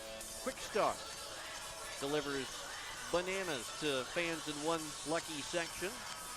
But no winner tonight, nor this season on that promotion. Force win a faceoff. Larilla spins the puck to the right wing corner. It goes behind the Blackhawk net. Ron canceling out there with Mulgrave. Puck comes back out to the left point. And McLaughlin took a shot. It went to the end wall. Ron carrying on there, chased by Mulgrave.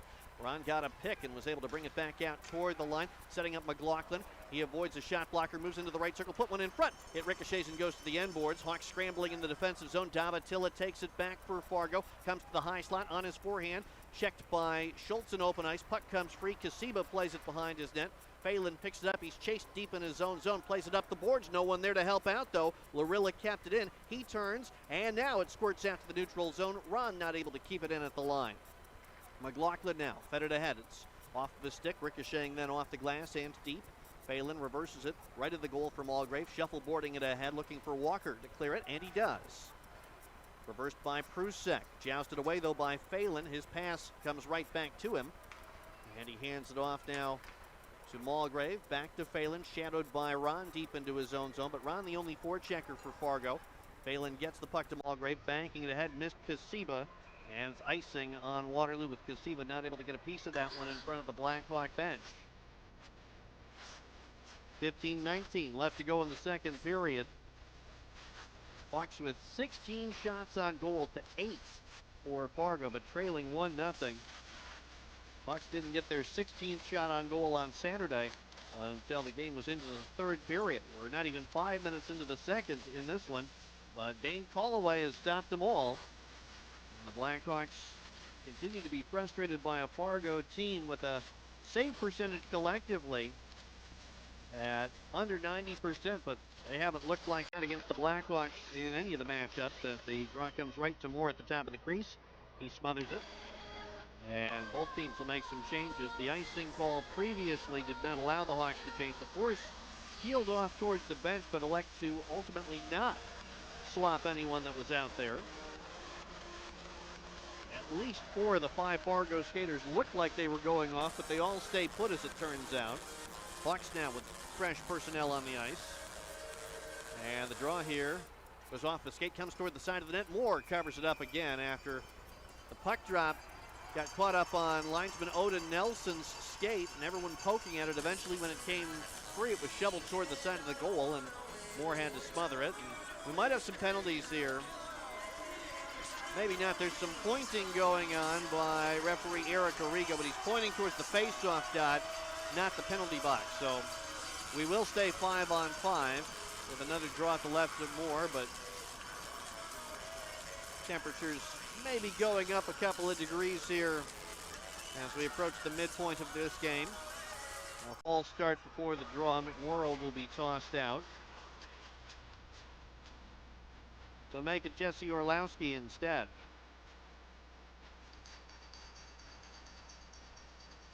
And the face-off is controlled by the Hawks. Townsend got it out to center, then bats it ahead after it was knocked up into midair. Pursued by McMorrow, able to keep the puck alive along the left wing boards. It's rimmed behind the Force net. Hundley to it first, chased by McMorrow, forced to turn, plays it back behind the goal. The Force will try to go around the wall. They can't get it out as Butella had it knocked off of his stick. McMorrow trying to get it back, but he and Hundley were dueling. It got behind the net, and now reversed back behind the goal by Orlowski. Perusek takes it. Bogus throws a check so the Hawks can win it back, and now at the right point, it's Orlowski for Bogus, shooting, blocked. Rebound Karams to Compton. Dylan Compton works his way up the right wing boards, fending off Zaremba, played it behind the net. Reversed back toward the line by the Force, but not out. Townsend there to pick it up. Fed it into the slot, looking for a tip from Orlowski. Didn't get it. But corralled now by Deering, left wing boards. For Orlowski behind the net. Jesse Orlowski, poke check by Hundley. And Hundley flies one that ends up bounding down into the Blackhawks zone for icing, but we're going to have a penalty as Hundley was hit as he cleared it. And the Blackhawks will go shorthanded with 14-14 left in the second. It'll be the second Fargo power play of the game with the penalty against Grady Deering for head contact. Timeout on the ice, 1-0 Fargo, early second period. You're listening to 1650 The Fan, KCNZ, Cedar Falls, Waterloo, broadcasting on K272GA at FM 102.3, a Koloff media station. Whatever your project and wherever you are, Karen's Print Right can handle all your printing needs under one roof. This is Black Hawks Postmaster. From design to delivery, Karen's Print Right does it all. Forms or business cards for your office, invitations or envelopes for special events, yard signs, rubber stamps, screen printing, and so much more. Find all the details at Karen'sPrintRight.com, where you can also request a quote right from home. Karen's Print Right on Falls Avenue in Waterloo, and open online around the clock at Karen'sPrintRight.com. The Fargo Force scored the game's only goal on their only power play so far in the game, but now, almost 6 minutes into the quick star second period, the Force are going back to the power play and trying to build on a 1-0 lead. 14-14 left in the second period. Grady Deering for head contact.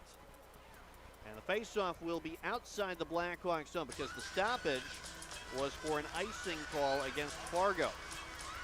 So, one of those rare instances where the draw is in neutral territory as the Fargo power play begins. Fargo 2 for 2 on the power play this weekend. Schultz and Montero, Phelan and Mulgrave are the Blackhawks penalty killers. Davatilla takes the faceoff against Schultz just outside of his own blue line. And this draw is controlled by the Force, but Bumgardner has to retreat to his own zone. Plays it counterclockwise behind the Force net. Davatilla makes a wide turn, hands the puck off to McLaughlin, and the Force come out with Davatilla getting it from McLaughlin and into the Hawk line for shelter. Left wing boards left it along the wall. McLaughlin comes up to get it back then for Davatilla, dropping it back out. It went between Bumgardner and Ron out to the neutral zone with 1.5 minutes left to go on the Fargo power play. 13:40 left in the second period, 1-0 Force. McLaughlin back to the Hawk line. And to avoid his own man, and the Hawks able to take the puck away, but again they failed to clear it. They had a chance to get it out and didn't, and now a steal by Mulgrave. He almost had his clearing attempt picked off, but it just hopped over his stick. Give a call to Teddy Mulgrave there, making a play and denying the Force what looked like an odd man situation brewing when the Blackhawks failed to clear. And now Huck picks it up in his own zone. Sam Huck on right wing, shorthanded, has some help. Moves in himself to the side of the Fargo net, then behind. Huck comes out on the left wing side and leaves the puck along the wall. McLaughlin picks it up with less than half of the Fargo power play remaining. Keep in mind the Force scored their power play goal earlier with just seconds left on the advantage. Hawks with a steal at center, able to sweep it down to Fargo ice.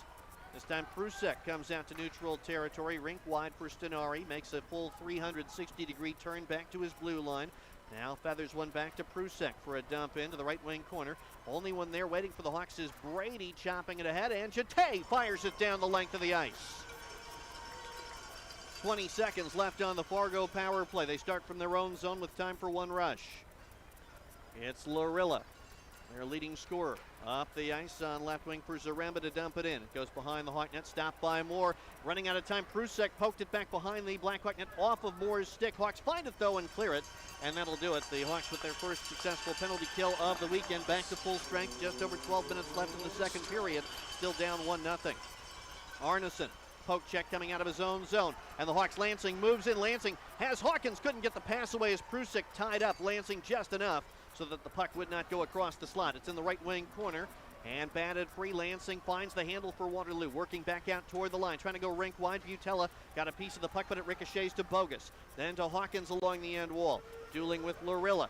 Got to it. Lorilla then took it away, but Hawkins finds it again, steering it to Lansing. Goals in back-to-back games. He rims the puck back out to Compton above the right circle. Compton turns away from Arneson, wedged it back ahead for Ty Mason, bounced it into the corner. Lorilla and Hawkins dueling. They cancel each other out. Prusek has it next, but he has Lansing to contend with and can't get it up the wall and out to center on his own. Help arrives from Stenari to do that, and then Butella goes rink wide. Lost the puck to Compton, swept it back ahead. Could be icing. And it is an icing call against the Blackhawks with 11:15 left to go in the second period. And 1-0 Fargo still on top. The Hawks do kill off the Fargo power play. They try to go from defense to offense, had some zone time. Now they've got some skaters out there who've been on the ice for a while. And a defensive zone draw. 1-0 Fargo, 11:15 to go second period. Face-offs at the stick side of Daniel Moore. And the draw won by Zimmerman. Comes back to Poulin, moves to the side of the net. Sharp angle chance, hit the side of the goal. Ricochets to the boards on left wing. Zimmerman bodied by Moore there, but got the puck to Arneson. Then for Zimmerman again, trying to center it. Ricochets and bounces into the opposite circle from where he was making the play behind the Hawk net. Hawks find it and clear, and they'll take another icing call here as Poulin gets back to the puck, and he was lollygagging, and the icing is washed out. Now the Force have to try to advance it. The Hawks making at least a partial change. Poulin contends with Moore. Hawkins steps behind the net, takes the puck away for Waterloo. Centering one, didn't find McMorrow. And the Force get it back out to the neutral zone. Arneson to the Black Hawk line, rolled it toward the front of the net. Moore steers it aside. Phelan caught up in the corner right of his goal and has nowhere to go. Looking for some help from Nyes, who arrives in time to take the puck and bank it ahead. McMorrow tipping it out to the neutral zone, spins it ahead, looking for Hawkins on left wing. Hawkins moves in, centers, and an open side, and it missed Kasiba's stick. Now Phelan capped it in, playing it back behind the Fargo net, but only Leahy there. He avoids a broken stick and leaves the puck for Perreault, clearing. And this gets down into the Blackhawks zone. It's going to be icing on the Force. 10:07 left to go in the second period. Still 1-0 Fargo. The Blackhawks just 2 shots in the first half of this second period after they had 14 first period shots on net. So there's still a 16-10 shots on goal advantage, but no change in the score. 1-0 Fargo.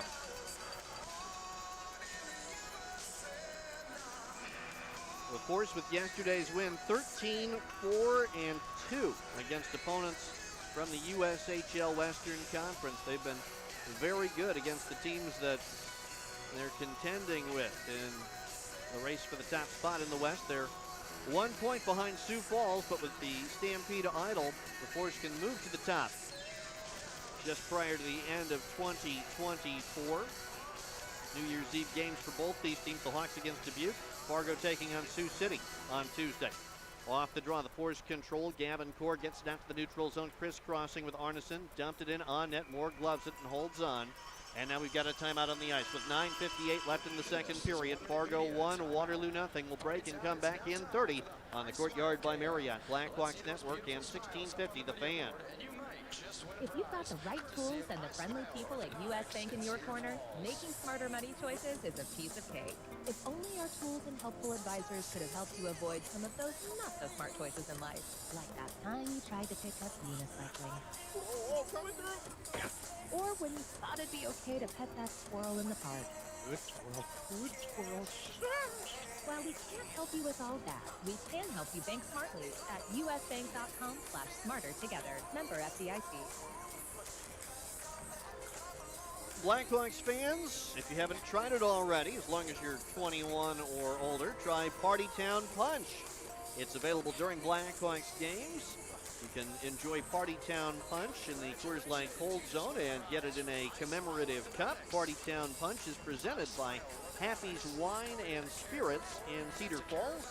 It helps to create the formula for Party Town Punch, and we hope that you'll give it a try during this hockey season. 9:58 to go, second period. Fargo 1, Waterloo nothing. A lone goal in the opening period for the Force late in a power play scored by Cole Bumgarner.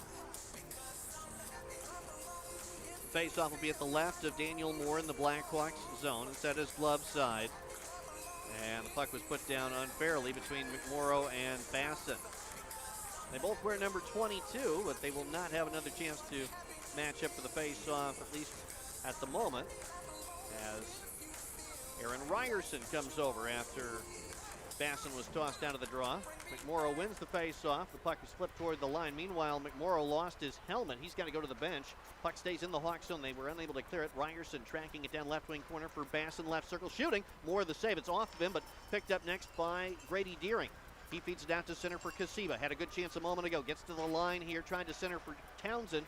Broken up. Goes into the corner on the right wing side. Perreault and the Hawks Kasiba battling there. The Force take the puck back though and clear it.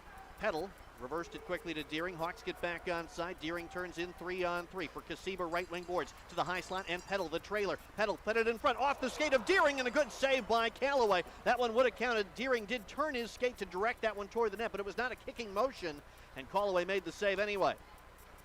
9 minutes left to go in period number 2. The Force with a chance crossing the Blackhawk line. Moore made the save, and it's shrugged out to center. And now Huck pokes it away. Might be able to get there in the offensive zone. He shoots and fired it wide.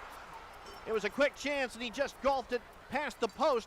Hawks get back on side, back into the zone. Jete for Deering, back to Jete. It goes off of his skate, and the Hawks, who were shooting at every opportunity in the first period, making one too many passes there, not getting a chance, as the Force take the puck back, and Bumgarner spins it out to the neutral zone. McLaughlin to the Blackhawk line on left wing, shooting right into the glove of Moore with 8:36 left to go in the second period. That's one of the byproducts of having all those opportunities stopped by Dane Callaway in the opening period. I think the message had to have been shoot, shoot, shoot. And when the shots weren't going in, now that they've been a little harder to generate too, Hawks maybe trying to get a little too fine and not getting chances on frame as often as they did. Face-off in the Blackhawks zone, controlled by the Hawks, lifted off the glass and out to center by Walker. Chasing after it, Schultz is going to get there to help save icing, dueling with McLaughlin. He played it back toward the line, not out, taken back. Montero working the right wing corner, got tangled up though with Ron, who swiped the puck back. Jordan Ron backhanded it toward the line. Alertly, Walker with reach behind his back to knock the puck away. He's got it outside edge of the left wing circle. Back to Mulgrave, firing, hit his own man. Montero unable to redirect that one toward the net, and the Force take the puck back. And out to the neutral zone, Ron, as far as the referee's crease for a dump in. Compton cut it off and volleys it back to center, but Ron knocks it down, then his poke check, and Ron ended up upending Walker, but Montero carries on into the offensive zone for a shot that again doesn't get through. Traffic building, but just too much traffic on its way toward the net. Phelan pinching up, got the puck back into the left wing corner for Schultz. He's got Force players in either shoulder. Montero there to his aid. Montero turning outside the left wing circle. Put one toward the net. That's off of a leg. It didn't get through. And Shelter slides it back out to center. Ron to the red line. Chips it down deep. Chased by Bogus, who picks it up behind the Blackhawk net. Nick Bogus plays it right at the goal to Phelan. Now back to Bogus with 7:20 left in the second. 1-0 Fargo. Bogus for Lansing to the Force line. Gave it up to Prusek. Couldn't clear it though as he put it right off of Lansing's midsection. Now it's Phelan at the right point. Wrist shot deflected wide. Huck chasing left wing corner, bats it behind the net. Lansing had it knifed away. Bogus able to get it back before the Force could clear it. Left wing corner Lansing below the icing line. Dashes towards the opposite corner behind the Fargo net. Puck rolled on him. He gets it back. Then for Mason, the former Fargo forward. Mason tied up by Prusek, his former teammate. Huck gets it back to Phelan, shooting wide. Hits the end boards. Karam's back to Bogus, left wing circle. Bogus sweeps it to the end wall, trying to keep it in play. Moves it clockwise. Phelan right corner, chips it back to Huck at the point. Huck feeds it to Lansing. Now into the slot. Mason shot deflects and goes wide. Bogus, left wing boards. Long stretch of continuous play in the offensive zone. Hawks are going to try to make some changes and keep the pressure on. Lansing, left wing corner, a Black Hawk tackled. We're going to have a penalty on Fargo. Delayed penalty situation. Lansing got the puck, centered it. Hit the side of the net, intercepted there by Zaremba. And Waterloo to their second power play of the game, with the Force really on the back foot there for about a minute in the defensive zone before Pavel Prusek eventually wrestled the Black Hawk down to the ice, and he's going to be called for roughing. 6:15 left in the second. The Hawks were turned away on their first power play of the game. They will try to make the most of this one after going 1 for 2 yesterday. And if they're 1 for 2 here, that should tie this up. 1-0 Fargo with 6:15 left in period 2. And the draw is controlled by the Force. Larilla with time and room, makes no mistake, spikes it off the wall, finds Denari at center. He backs down Compton, shooting, more the save. Rebound off them to the boards at his right. And the Force get control to waste some time before flipping it back to the Black Hawks zone, where Townsend takes it. Rink wide onto Deering's stick. Deering leaves the puck for McMorrow. Carries with speed into the offensive zone. Stops quickly. Slides it across to Townsend. Left circle. Setting up a one-timer from McMorrow. It didn't materialize. The puck was at his feet. And the Hawks don't get a shot. The Force take it away and clear. 30 seconds gone on the Waterloo power play. It's Compton sliding back out to the neutral zone. Leaves it for McMorrow, who accelerates out to center. McMorrow gets the line, moves up the slot, whiffed on a shot, got the puck back, kicking to his stick, turns to the boards on the left side, then back for Compton. Up the wall in Townsend. Now Compton again, left point. Then back for Teddy Townsend, moves into the circle, looking for Deering at the side of the net. The pass was tipped. The Force steal, they clear. A minute left to go on the Black Hawk power play. Just over 5 to go in the second period. Fargo 1, Waterloo nothing. Compton circling as the Hawks work a change. Comes out through the neutral zone. Lays it across the line for Deering, turning with it. He's poke checked and it gets back out to center. Deering able to recover it, plays it back into the zone, but the Hawks were offside, so the Force with time to find it and send it up the rink with Davatilla wasting some time. Poked it away from Nyes into the Black Hawks zone. The Hawks have it back with now just a half minute to go on the power play. Landon Nyes for Waterloo. For Montero on left wing, it hopped on him, but he gets it back around a defender, moves in and shoots. Call away the save. The rebound controlled by Davatilla, who clears. The Hawks one and done on that look. That's their only shot of the power play. It might be the only one that they get on this advantage, as Denari tracks it down in the Black Hawk zone for Davatilla, turning.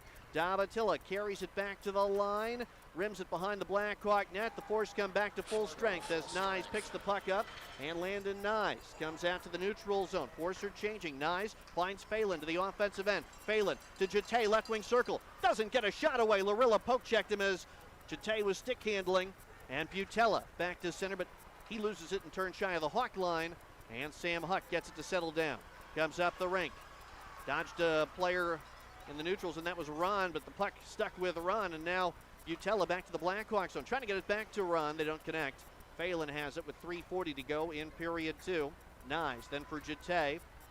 Turns just inside of his line, rink wide for Phelan.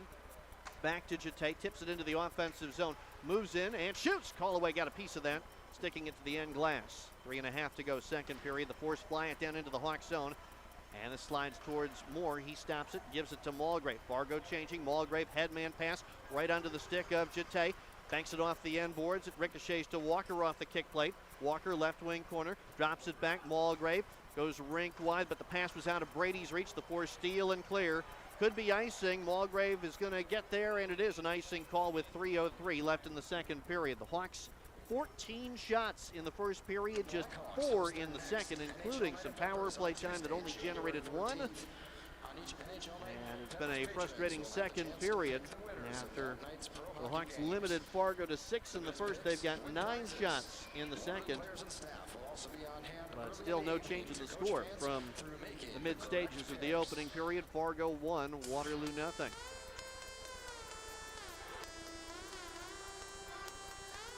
Face off at the left of Callaway. Still pitching a shutout late in period 2. And after the icing call, the Force win the draw and clear it. And this time no icing. Brady goes back to pick it up for Waterloo. Shadowed deep in his own zone, but throws off the challenge from Core, and then Basson came over and hit Brady in the head, and no call. That was head contact as Brady was shaken up by it. Able to shake it off and stick with the play. Basson now in his own zone, batting it ahead, and got it to Core, and Bogus took a run at him and missed. Core clearing it.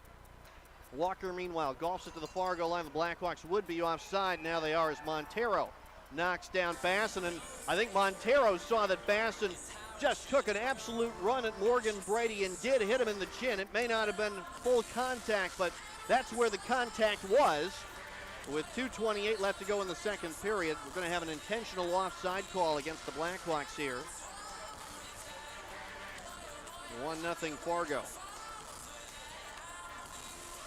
Face off back beside the Blackhawk net. Fargo trying to make a late change that's not going to be allowed. 1-0 in favor of the Force.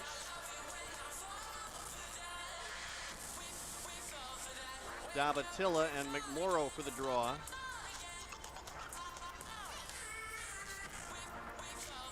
And the face-off is controlled by the Hawks. Orlowski slides it out to Townsend, coming up left wing, gets a defender, turned around, moves in and shoots, but Leahy uses his long reach to get a piece of it. Leahy was the defender who was chasing after Townsend got a step, but that was near the blue line, and Leahy had enough time to really stride into the recovery and used his reach to deflect. Townsend shot up over the end glass, out of play. It does set up an offensive zone face-off with 2:21 left to go in the second.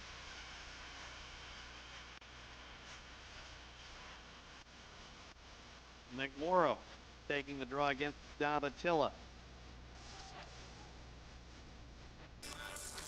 It's at the blocker side of Callaway. And the Force win the face-off. Hundley saucers it behind his net to Prusek. Flicking it to Ron, able to get it out to center. Deflected up into the air as a couple of players were jousting for it. It goes into the corner at the right of more than behind the Blackhawk net. Davatilla pulls his way to the puck. The Fargo captain turning with it. Right wing boards. Davatilla trying to play it behind the net. It was broken up. Hawks failed to clear. Prusek shooting. Saved by Moore on a tip. Puck free. Compton picks it up for Waterloo and rims it counterclockwise to Townsend.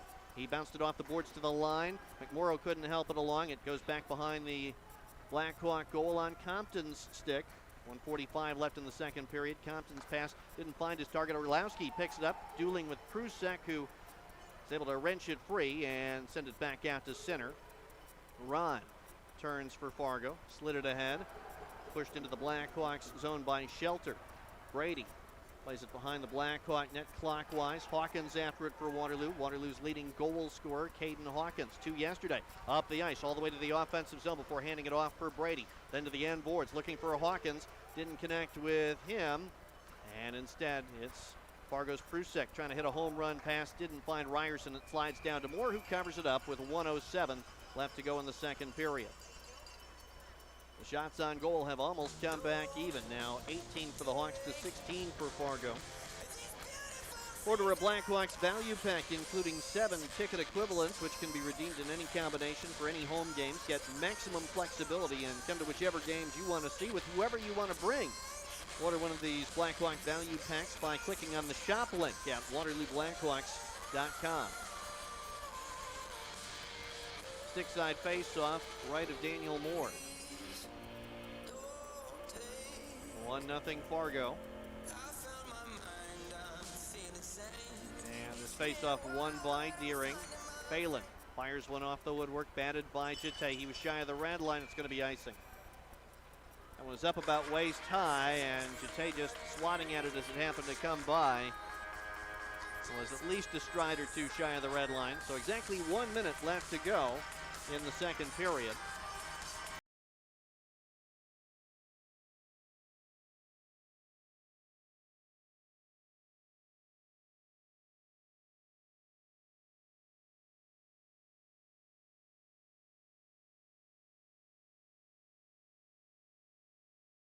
Steering, but the Hawks didn't get control of it. Utella did, rimming it behind the net. Stenari handing off for Zaremba, back to Stenari in the corner at Moore's right side, and then gets back to the line, taken back by Phelan. Hawks come out to center. Phelan missed Deering with a pass. The Force reverse it the other way, batted down nicely by Mulgrave, keep the Force at bay. 40 seconds left in the period as it's flipped down to Fargo ice.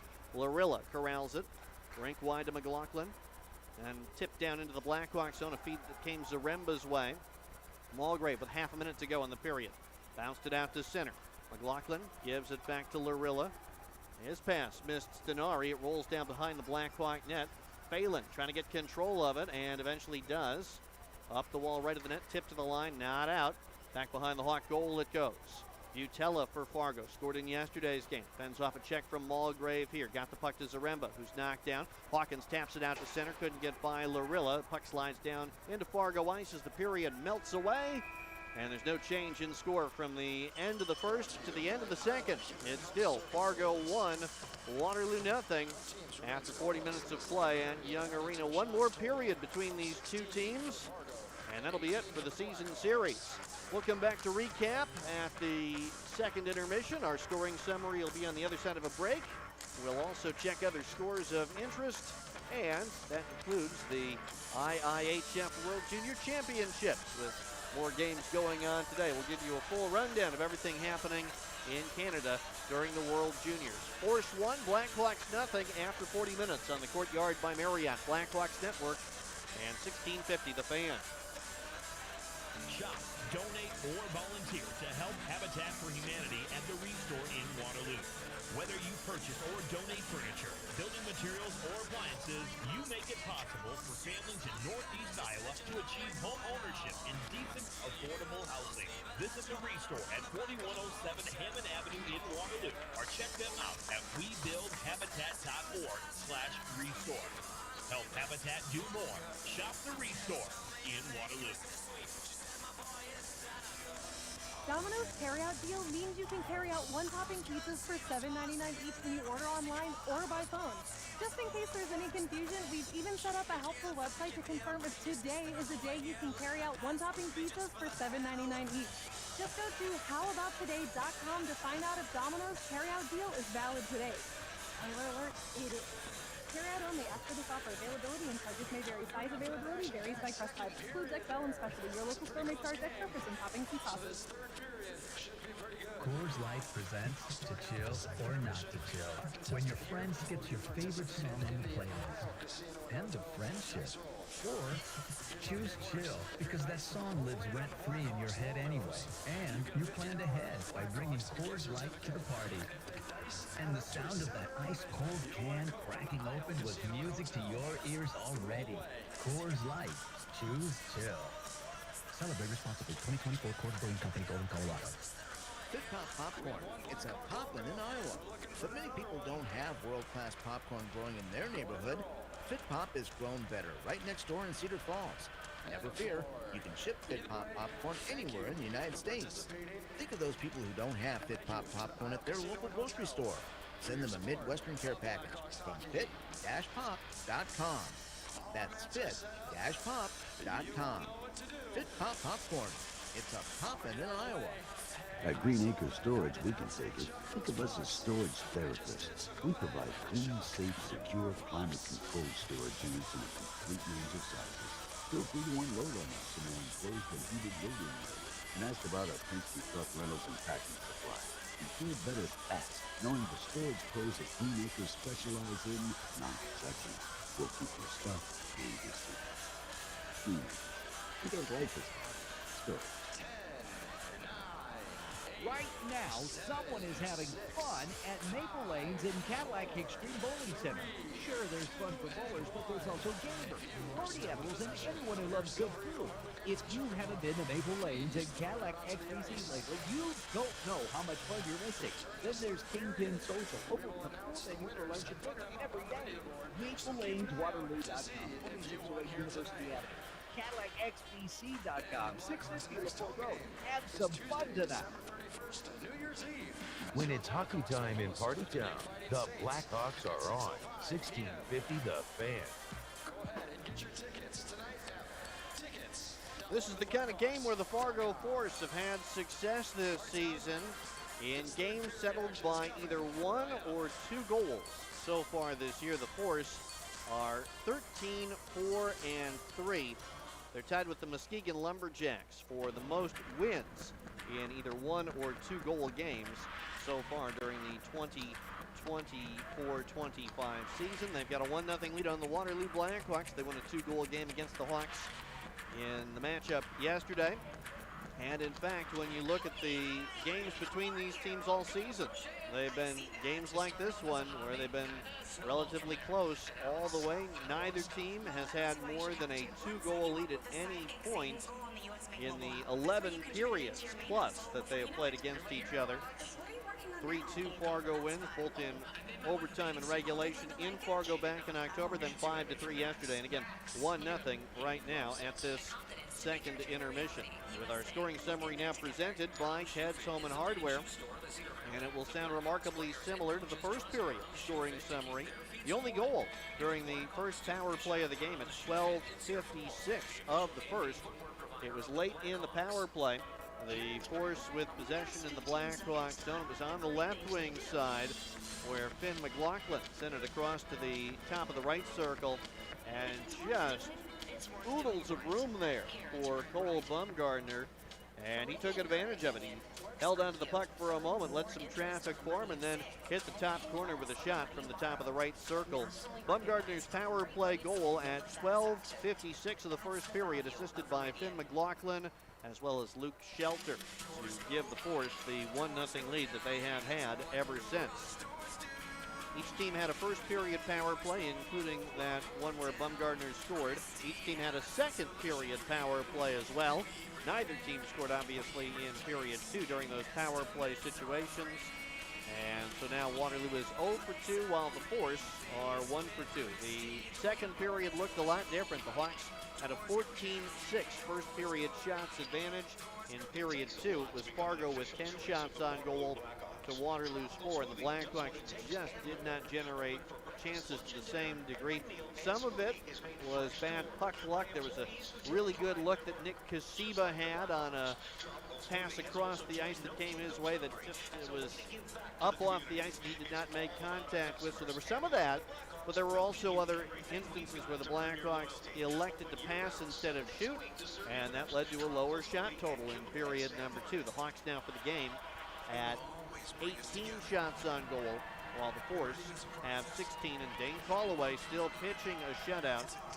So far in his USHL career, prior to this game, 2 appearances, a win and a loss. That loss actually came in a game where he was playing in relief, but he allowed just 4 goals in 71 minutes of action. Well, he's played 40 minutes tonight and faced 18 shots, stopping all of them, boosting a save percentage that was .857 as of the start of this game. That is our scoring summary at intermission number 2. It's presented by Ted's Home and Hardware. For softer, purer, more refreshing water that just feels better and water that's easier on your home's appliances, choose Morton Water Softener Salts from Ted's Home and Hardware. Get a 40-pound bag for $6.79. Ted's Home and Hardware in Evansdale can help with your project. Stop in to see Ted and his staff. They're there to help at 3550 Lafayette Road in Evansdale.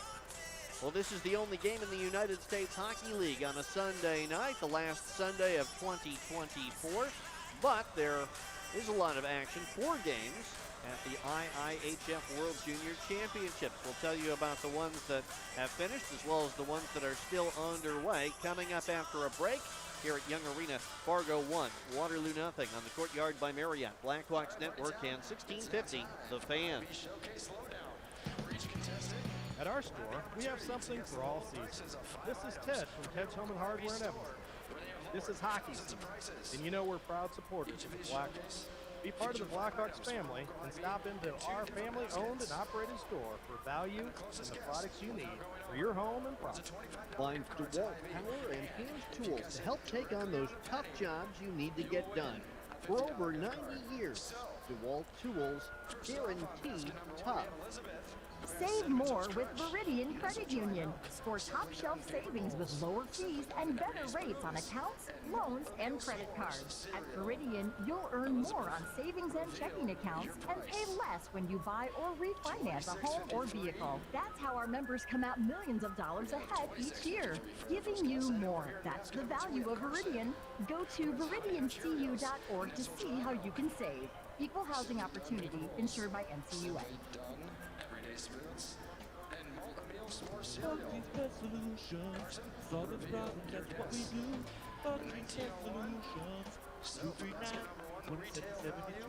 Cockroaches are never a welcome house guest, and the over-the-counter sprays won't convince them to pack their bags. Evict those roaches with help from Bugsy's Pest Solutions. After an initial application, Bugsy's will follow up to keep those roaches on the run. 239-2772 or visit Bugsy'sPestSolutions.com. High sticking, cross-checking, gouging. Don't get gouged when you come out to the game. Third-party ticket sites can add huge fees that double or triple the cost of your seats. Skip the search engines. When you order Blackhawks tickets, go directly to tickets.waterlooblackhawks.com. Tickets.waterlooblackhawks.com. Get the best prices, the widest selection, and take gouging out of the game. Blackhawks hockey. Paint the town red. Your home for the Waterloo Blackhawks. 1650 The Fan.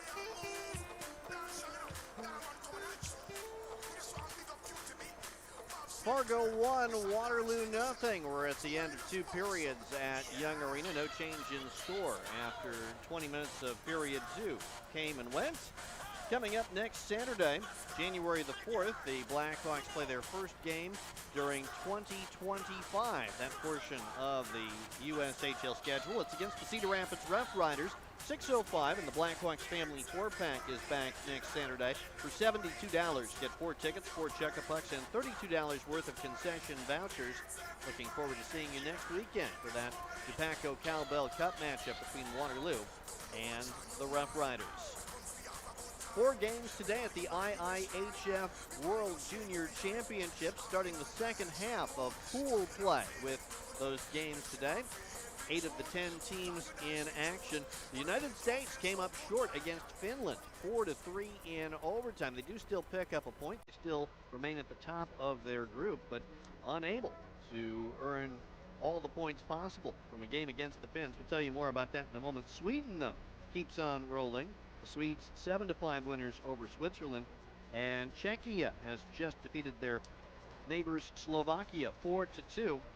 That sets up a big game next week in Group B between the Czechs and the Swedes. That will determine who is going to be the top team coming out of that half of the World Junior Championship pool. Meanwhile, Canada and Germany are just starting. Canada trying to bounce back after a surprising shootout loss to Latvia on Friday. Currently, the standings in Group A, the United States has 7 points. Canada could match the U.S. with 7 by defeating Germany in regulation. But right now, Finland has, for the moment, moved into second behind the United States. They're at 6 points, 2 for Latvia, none for Germany. In the other group, as I mentioned, Czechia and Sweden with 9 points apiece, and no one terribly close after that. Slovakia does have some points. Switzerland and Kazakhstan do not. Finland won the matchup against the United States today, 1 minute and 46 seconds into overtime, breaking the 3-3 tie with the decisive goal. The U.S. scores came from Kerry Terrence, Cole Hudson, and Brody Zemer. Trey Augustine very busy in the overtime loss. He faced 44 shots from Finland. He stopped 40 of them in the OTL. That's an update on the World Junior Championships. We'll have an update on some other scores of interest coming up. Fargo 1, Waterloo nothing. Third period on the way, too. You're listening to Blackhawks Hockey on the Courtyard by Marriott Blackhawks Network and 1650 The Fan. The Courtyard by Marriott in Waterloo is the place to fuel your passion when you visit the Cedar Valley. Built in the historic John Deere factory, the Courtyard by Marriott is a short walk away from Young Arena, the John Deere Tractor and Engine Museum, and more. Visit the official hotel of the Waterloo Black Hawks. The Courtyard by Marriott at 250 Westfield Avenue in Waterloo's vibrant downtown offers a state-of-the-art hotel experience while providing more flexibility and choices for their guests. Courtyard by Marriott.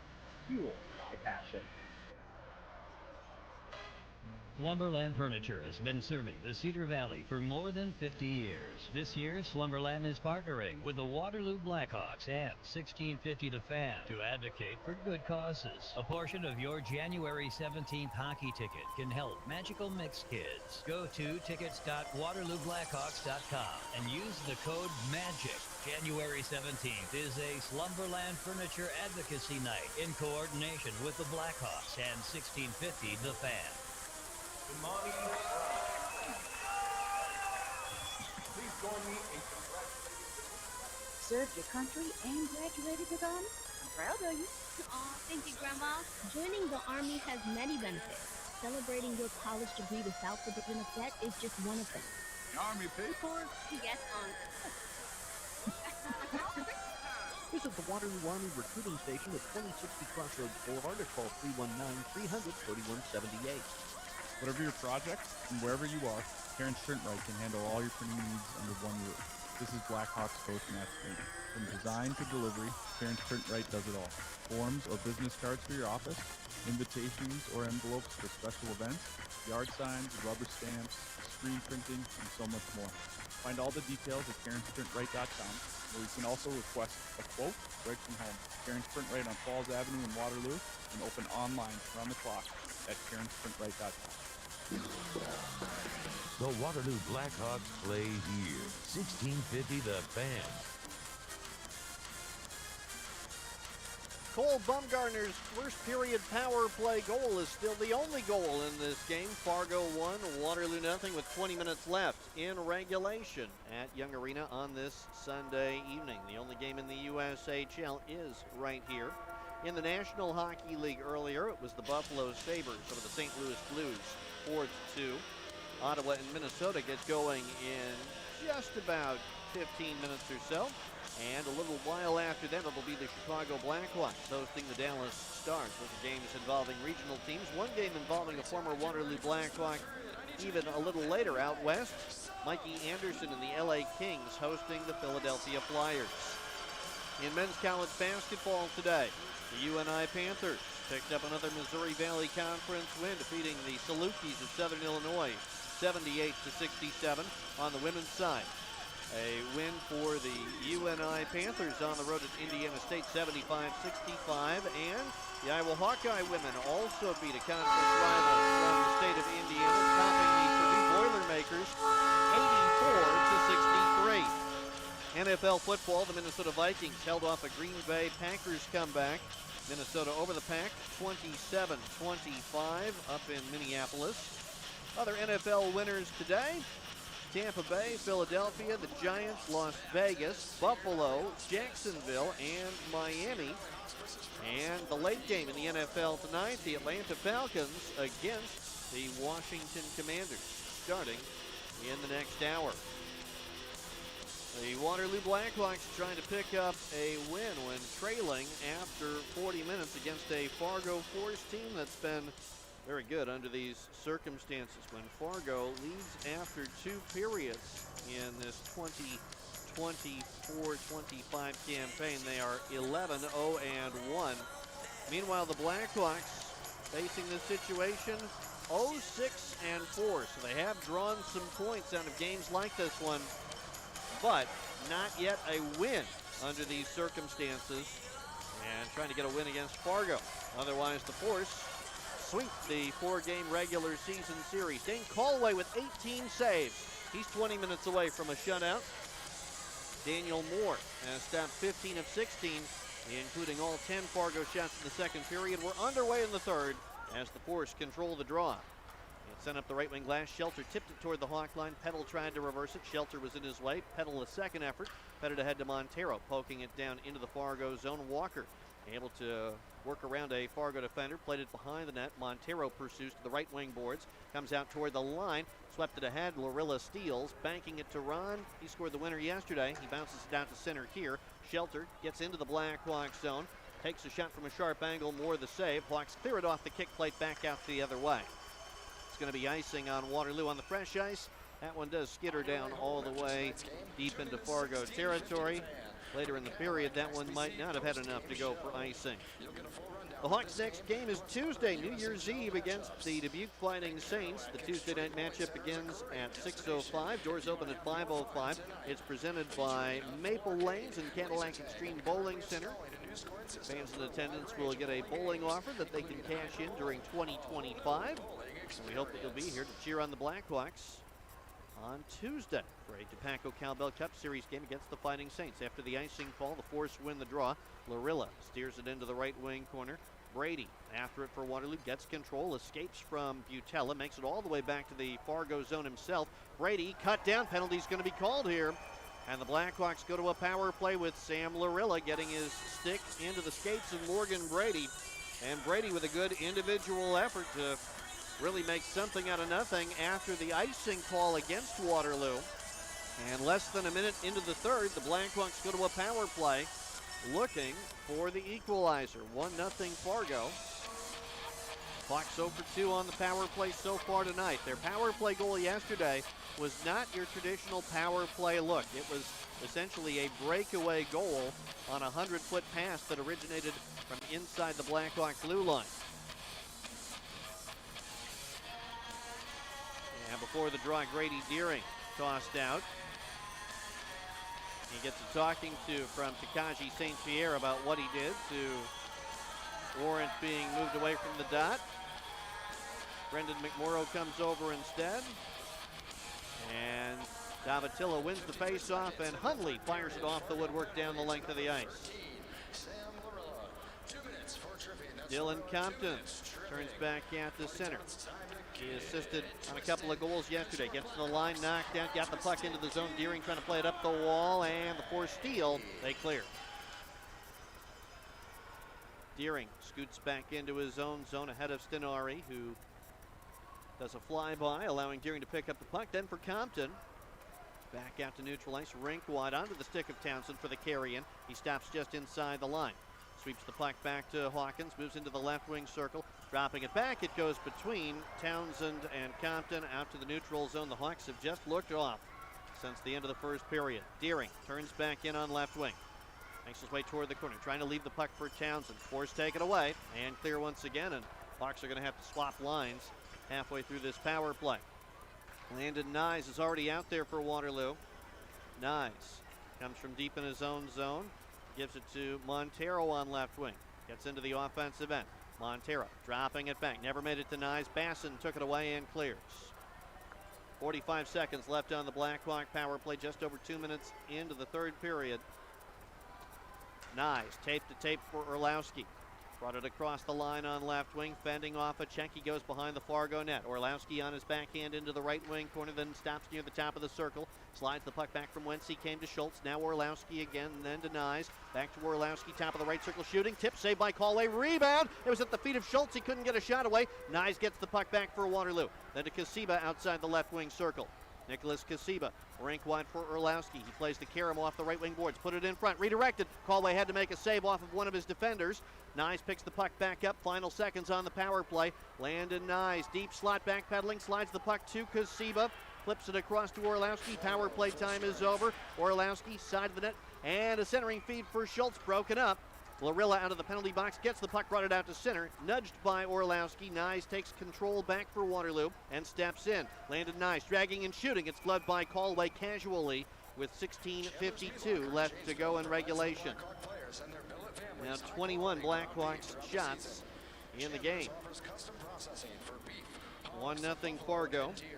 Round up a group of friends for a group discount. With 10 people or more, you'll receive substantial savings off the face value of your tickets. Book your group outing in advance by calling the Blackhawks at 319-232-3444. Face off at the stick side of Dane Callaway. One cleanly by Lansing. Back to Phelan, shooting. Callaway makes the save and holds on, sliding to his right. 16:49 left to go in the third period. The Blackhawks have a 21-18 shots on goal advantage. That seems like a good thing until you consider that all 8 Blackhawks regulation losses, including last night, have come in games where they've outshot their opponents. In this situation where the Hawks have more shots than the other team, Waterloo is just 7, 8, and 3 on the season. Puck's back in play. Lansing at center for Waterloo. Avoids Zimmerman. Gets into the offensive zone. Had the puck kicked away by Poulin, who's knocked down to a knee. Cleared it to the line. Arneson got it to center momentarily. Mason got it back for Huck. Back to Mason. Shooting! Callaway the save. Off of him to the opposite wall. Bogus elects to get possession and solidify control of the puck out to center. Then for Huck, banking it to Mason. Steps in, looking for Lansing. The pass is tipped. Lansing tracks it down left wing boards. Under some pressure, trying to feed it to the corner. It hits a shin guard and goes back down to the Blackhawk end. 4 minutes gone in the third period. 1-0 Fargo.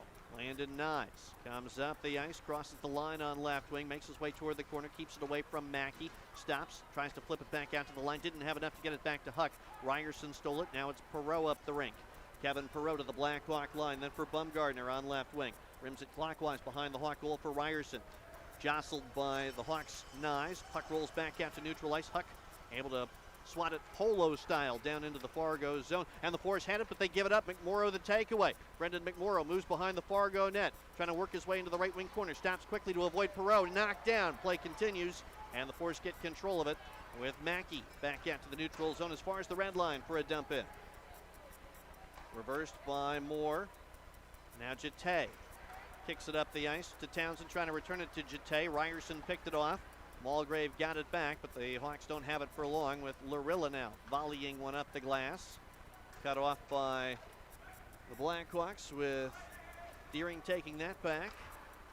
Head for Townsend, looking for Deering, stepping into the offensive zone to the side of the net, then behind. Deering tied up there by McLaughlin. Wraparound try. Puck's in front. Townsend couldn't get a shot away. And it's cleared to the line, just out to center then. Denari on left wing, banks it down toward the corner. Mulgrave took it back, but then lost it in turn. Butella, a backhander save by Moore. Hanging on to this one after Butella brought it from below the icing line. 14:37 left to go in regulation. Fargo 1, Waterloo 0. After a timeout, we'll come back with more of the third period after this on the Courtyard by Marriott, Blackhawks Network, and 1650 The Fan. If you've got the right tools and the friendly people at U.S. Bank in your corner, making smarter money choices is a piece of cake. If only our tools and helpful advisors could have helped you avoid some of those not-so-smart choices in life. Like that time you tried to pick up unicycling. Or when you thought it'd be okay to pet that squirrel in the park. Good squirrel. While we can't help you with all that, we can help you bank smartly at usbank.com/smartertogether. Member FDIC. You're listening to 1650 The Fan, KCNZ, Cedar Falls, Waterloo, broadcasting on K272GA at FM 102.3, a Koloff media station. The Hawks have 23 shots on goal, and since the start of the second period, you could have a pretty healthy count of the chances that haven't resulted in shots on goal for the Blackhawks. Most recently, Teddy Townsend having the puck come his way in the slot and just not being able to get it to settle to pull the trigger. The Hawks tantalizingly close, but still down 1-0 with 5.5 minutes gone in the third period.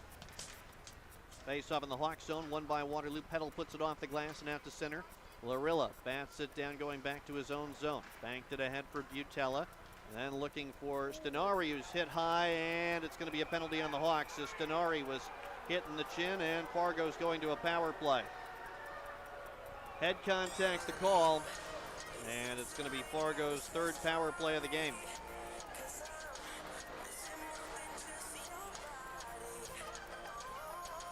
call here is going to be against the Hawks' Brady Peddle with 14:22 left in regulation. And the way that Stenari took that hit, I would not be shocked to see the officials go and take a look. It's a 2-minute head contact call. I don't think the Force want to roll the dice here and see if they can extend that into a major. So it's a 2-minute minor for head contact, and there will not be a review of the play. 1-0 Fargo. The lone goal in the game was a Fargo power play goal at this same end of the rink in the first period. This is the group that was out there to score it for the Force. Davatilla to take the face off, and the Hawks win it. Schultz getting it to Phelan, firing it around the glass quickly, counterclockwise through the neutral zone and down the length of the rink. Force 1 for 2 on the power play. Finn McLaughlin feathers one ahead to Bumgarner on right wing. Dumping it in. It goes around the boards. Shelter waiting for it under some pressure, and the Hawks poke it free off the wall, but can't get control of it as it trickles into the corner. And now back to McLaughlin left point, to Bumgarner right. This is the spot where he scored his goal. Gives it to McLaughlin here. His shot is deflected. Moore makes the save on a bouncing puck. Schultz takes it for Waterloo, turning, firing it around the glass, and Shelter could not knock it down. 1:20 left on this Fargo power play. Just under 14 minutes to play in the third period. Fargo 1, Waterloo nothing. Shelter on left wing, avoids a hit, rolls it down into the left wing corner. Walker winds up trying to drive it back out to center, but didn't get all of it as his stick was tied up. But help arrives, and Walker able to pick it up and clear it thanks to Morgan Brady's effort to tie up Shelter. Those two have words behind the play as the puck's deep in the Fargo zone. Shelter now turns off to go for a change along with the rest of the Force power play unit. McLaughlin, end of his shift, feeds it ahead, and it's Zaremba tipping it down to the left wing corner of the Hawks zone. Walker kept it moving clockwise, but missed Bogus. Picked back up by Butella on the right wing boards. Bogus put a shoulder into him. Help arrives, though, and the Force able to get it off the wall, but now stolen by Brady and cleared. Knocked down at center, Larilla. Got it to Prusek, moving back in, handing it off, and a centering feed broken up. It's ricocheted off to center. And no chance for the Hawks to pursue this for a short-handed look. Final seconds of the Fargo power play. 12.5 to go in the third period. 1-0 Force. Larilla comes out to the neutral zone for Zaremba on left wing. 2 goals yesterday. Centers here. Broken up by Mulgrave. It goes off the blade of his stick into the protective netting. 5 seconds left on the Fargo power play. And the draw will stay in the Blackhawks zone. Well, the Hawks already in this third period, and part of that by virtue of an early power play with more shots than they had in all of the second. That's a good sign. Now 24 shots in the game for Waterloo, 6 of them in the third. Fargo with 5 shots in this third period. They're up to 21 for the night. Draw left of Moore. Bounce toward the front of the net. Batted away from the top of the crease by the Hawks. It ends up in the corner at the left of Moore, now behind the Waterloo net, centered, and it missed its target. Slides back to the line. Larilla capped it in. The Hawks are at full strength. Schultz a steal. Slides one up the rink, and out to center it comes. Jete able to hand this off to Mulgrave. Juggled it into the offensive zone. Sweeps one behind the Fargo net. Larilla is there for the Force. He reversed it Prusek's direction, and Prusek trying to clear it. Couldn't get it by Mulgrave, but now taken back by Zimmerman on right wing. 2-on-2 to the Hawk zone, trying to get around Compton. He goes behind the Hawk net. Zimmerman comes out left wing circle. Hands the puck off to Larilla, and he and Compton collided. Then Jete came across to hem Larilla in. As the puck comes free, Mulgrave trying to locate it. Larilla and Jete still battling. Puck slides back to Zaremba. He goes across the width of the ice, but no one there to receive his pass. Lansing steals and comes out to center. Lansing's going to carry it up the rink himself. Accelerates into the offensive zone on left wing. Had to stop along the end wall, lost the handle. Hawkins trying to help get it back. He does. Lansing, though, centers and doesn't have anyone at the top of the crease. Larilla steals it, and Kiernan Poulin brings it out to the neutral zone. Fed it ahead on right wing. It's Gavin Core. Forced to the end wall after coming up the right wing boards. Now wrapped up by Nyes. Hawks take the puck back, and Lansing got it to the line. Lost it to Arneson there. Arneson for Core. Sends it clockwise behind the Black Hawk goal. Moore tipped it. Peddle able to steal it. Then for Hawkins, tipped it out to center, but not with possession. Arneson gets it right back. Almost halfway through the third, still 1-0 Fargo. Core tips a pass down deep into the Black Hawk zone. Peddle retrieves for Waterloo. Then denies. Banks it ahead for Orlowski. Out to center, but the pass was behind Hawkins. And stolen by Mackey. Now Basson trying to bring it back into the zone. He's hit by Peddle.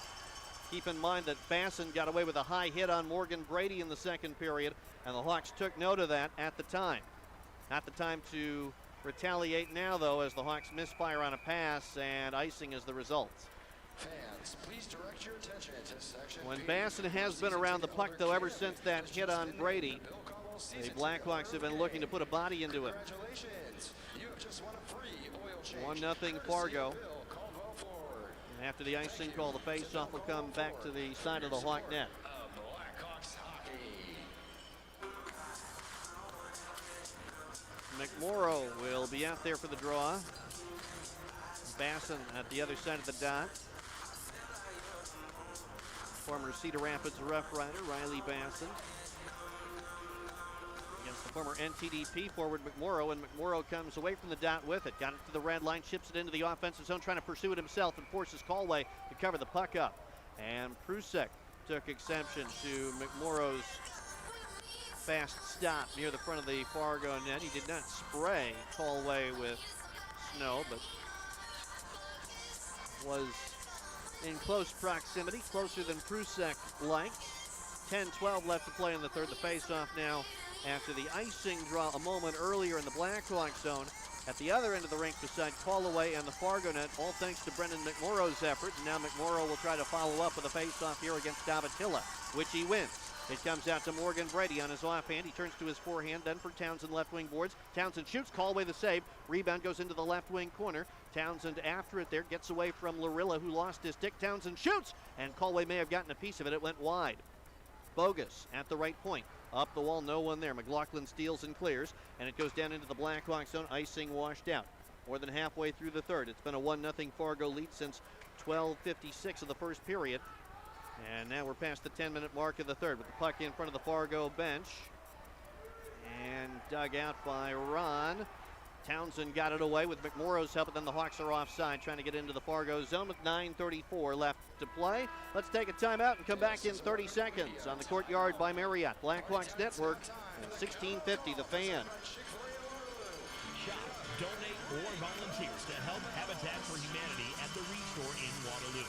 Whether you purchase or donate furniture, building materials, or appliances, you make it possible for families in Northeast Iowa to achieve home ownership in decent, affordable housing. Visit the Restore at 4107 Hammond Avenue in Waterloo, or check them out at webuildhabitat.org/restore. Help Habitat do more. Shop the Restore in Waterloo. Stay tuned after the game for the Cadillac Extreme Bowling Center post-game show. Cadillac Extreme Bowling Center with a full arcade, laser tag, and a scoring system with a wider range of bowling games like hyper bowling, a whole new bowling experience. Fargo 1, Waterloo nothing. The Hawks 0 for 3 on the power play. Fargo 1 for 3. There's not been a 5-on-5 goal in this game. Not really many 5-on-5 goals this weekend between the two teams. Been some even strength scoring that's not technically been 5-on-5. Hawks called for being offside just before the officials' timeout. 9:34 left to go in the third period. The resulting faceoff will be just outside the Fargo blue line. Schultz, Walker, and Montero are the three Blackhawk forwards. Schultz wins the faceoff to Phelan, quickly to Mulgrave. He's scored 5 goals this season, most among Blackhawks defensemen. Got it into the zone, threw off a check from Larilla, shoveled it to the end wall. And Montero trying to get it back there for Schultz, but Larilla ties him up. Montero able to get it back to Mulgrave shooting. It was blocked. Loose puck came to the slot. Loose and a chance, and it's fired wide by Walker. Then the puck off the end glass. Montero finds it. Back out to Mulgrave. It eluded him just long enough for the puck to escape to center. Hawks have to regroup. Walker dumps it in. Callaway goes out of his net to tap the puck as it was going behind the net. Schultz took it away. And now trying to hang on to it. Phelan does get it back for Schultz, flipping one toward the slot. Picked up by Mulgrave. He shoots and missed the net. Rebound on the right wing boards. Phelan up the wall. His pass stolen by McLaughlin, who turns out to the neutral zone. Wants to dump it in, put it toward the net. Moore steers it away with his blocker. And Phelan Flips it back to the line, not out, kept in by Stenari for Butella. Goes across the width of the ice for Zaremba, tried to return it to the other side of the rink, and Krusek was not there. Hawks steal and fail to clear. Zaremba swipes it, banked one wide of the Black Hawk net. Phelan for Waterloo up the rink, trying to hit a home run to Huck. He was there, and somehow it's an icing call. Huck was 2 or 3 steps in front of the closest Fargo defender at the dot. He was going to get to the puck in the corner, and it's still an icing call with 8:20 left to go in the third. Huck was going to win that race to the puck any way you carve it up. And the Hawks on the wrong side of this call.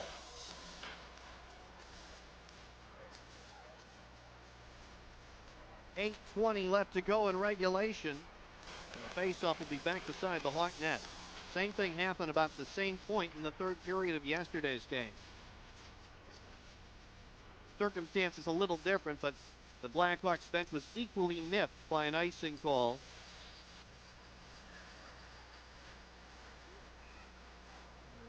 For the draw, some movement on the Fargo side. Schultz against Ryerson for the faceoff.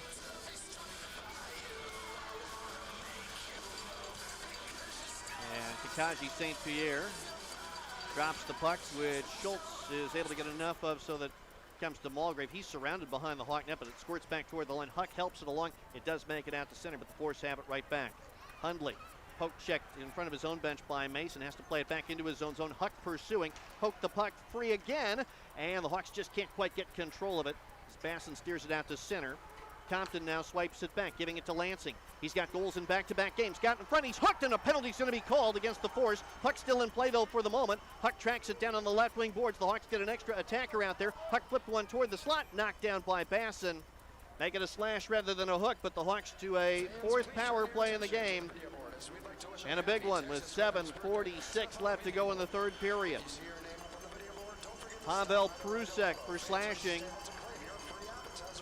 Fargo 1, Waterloo nothing. The Hawks 0 for 3 on the power play. Generated a few more chances on a power play early in this period. But trying to find something that they can put past Dane Callaway. The first power play shift for the Blackhawks on their last power play did not look good. The Hawks mishandled it a couple of times. Deering wins the draw cleanly to Townsend. Trying to escape from Stenari. He goes to the left wing boards. Slides a pass to McMorrow. Turns to the wall on the left wing side, then back out to the line for Compton. Moves to the high slot, shoots, tip, save, rebound. Puck is free, loose, Waterloo scores! Here come the Hawks with a power play goal, ending Callaway's shutout bid. It's another power play point for Dylan Compton, who put the puck toward the net, and a scramble ensued with the Blackhawks' Brendan McMorrow eventually punching it in, so both teams now with a power play goal, and the Hawks come back to tie it at 1 at 12:29 of the third period. The Force led for nearly 2 full periods before the Blackhawks finally got an equalizer, and Dylan Compton setting it up for another power play point. The finish by Brendan McMorrow for his 10th goal of the season.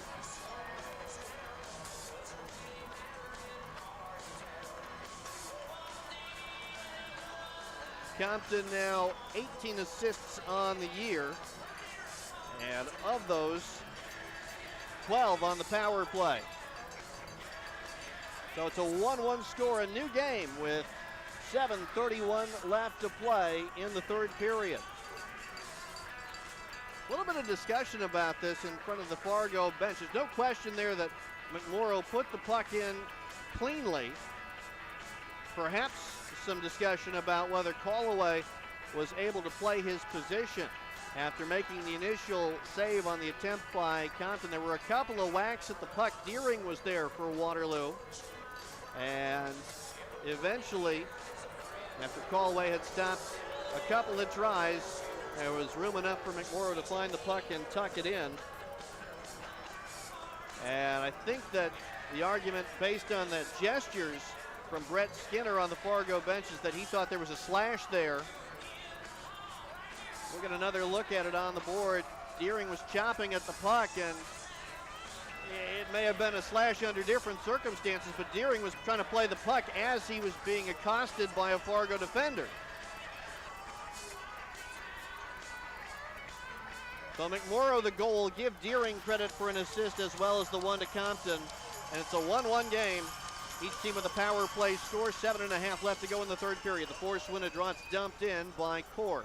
Moore stops it behind the Blackhawk net. Heddle picks it up for Waterloo. For Jete, missed him, but it does bank off the boards out to center. The Force dump it back in. Morgan Brady plays it clockwise around the wall. We're going to have a penalty called on the Blackhawks as a Force player was upended with contact behind the Waterloo net. It's going to be a call against Morgan Brady, it looks like. No, make it Brady Peddle. Didn't think Brady could have done anything there, but Brady Peddle did, just off the puck. A tripping call, and now the Force to their fourth power play and a chance to go right back in front with 7:13 left to play in regulation. 1-1 the score.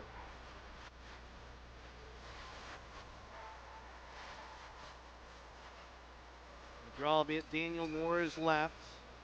Again, what's on the line here for Fargo? They can go to the top spot in the USHL Western Conference with a win. If they get a point from the game, they would have a share of first place in the West. Sioux Falls is off. The Stampede have games in hand. They overtook Fargo earlier this weekend in the Western Conference standings. Buck trying to break a tie for fifth in the West. Force win the draw. Lorilla, right point. Slides it into the corner. Same side for Zaremba. Back up the wall to Prusek and for Lorilla, but he's at center when he receives the puck. And the Force have to clear the zone. Lorilla forced back to his own end by Montero, who's not giving him a free pass. Lorilla has to turn all the way back behind his net. 15 seconds gone on the power play. And a feed missed its intended target, Stenari. It's stolen and dumped in by Mulgrave, and Montero gets there shorthanded behind the Fargo net, trying to hang on to the puck for a while, and of course get numbers back. So no shorthanded look by Montero, giving a really good effort there in the 30 seconds to start this penalty kill. Prusek eventually makes it to the Blackhawk zone, rimming it behind the Hawk net counterclockwise. Stolen by Huck, who turns and clears. 6.5 to go in the third in a 1-1 game. Fargo on the power play for another minute 12. Sam Lorilla. And one more look before he goes to the bench, and the Force change power play units. Lorilla got it to Stenari across the Hawk line. Then Zaremba left wing circle, back for Stenari, but it hopped over his stick. Prusek goes behind the Hawk net to retrieve it. Back to the right wing boards, and Butella. Now Prusek in the corner. Back to Lorilla at the line, right side. Prusek again, getting it back from his defense mate. And looking for an option, decides his only pass is to Lorilla near the right point. Then Stenari, touch pass for Prusek. Rink wide, Zaremba, put one in front. Broken up by Brady, who, whether it was a shot or a pass, he got in the way, and now Huck takes the puck. And Sam Huck, shorthanded, 1-on-2 to the offensive zone. The former Fargo player to the side of the net, then behind wraparound try. He put it through the crease and wide. Jete finding control of it. He's cross-checked by Lorilla, who's going to get a penalty, and the Blackhawks will have another power play. Lorilla took exception to Jete, putting his shoulder into him, got his stick up around the shoulder or neck of Chase Jete. They're looking to see if Jete was cut.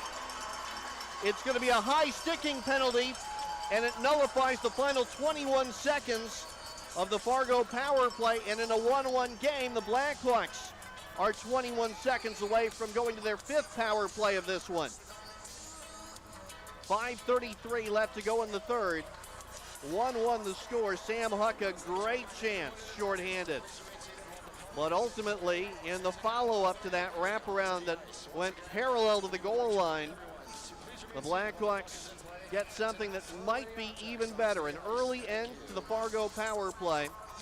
And now a power play of their own just on the other side of the horizon. 5:33 left to go in the third. 1-1 the score.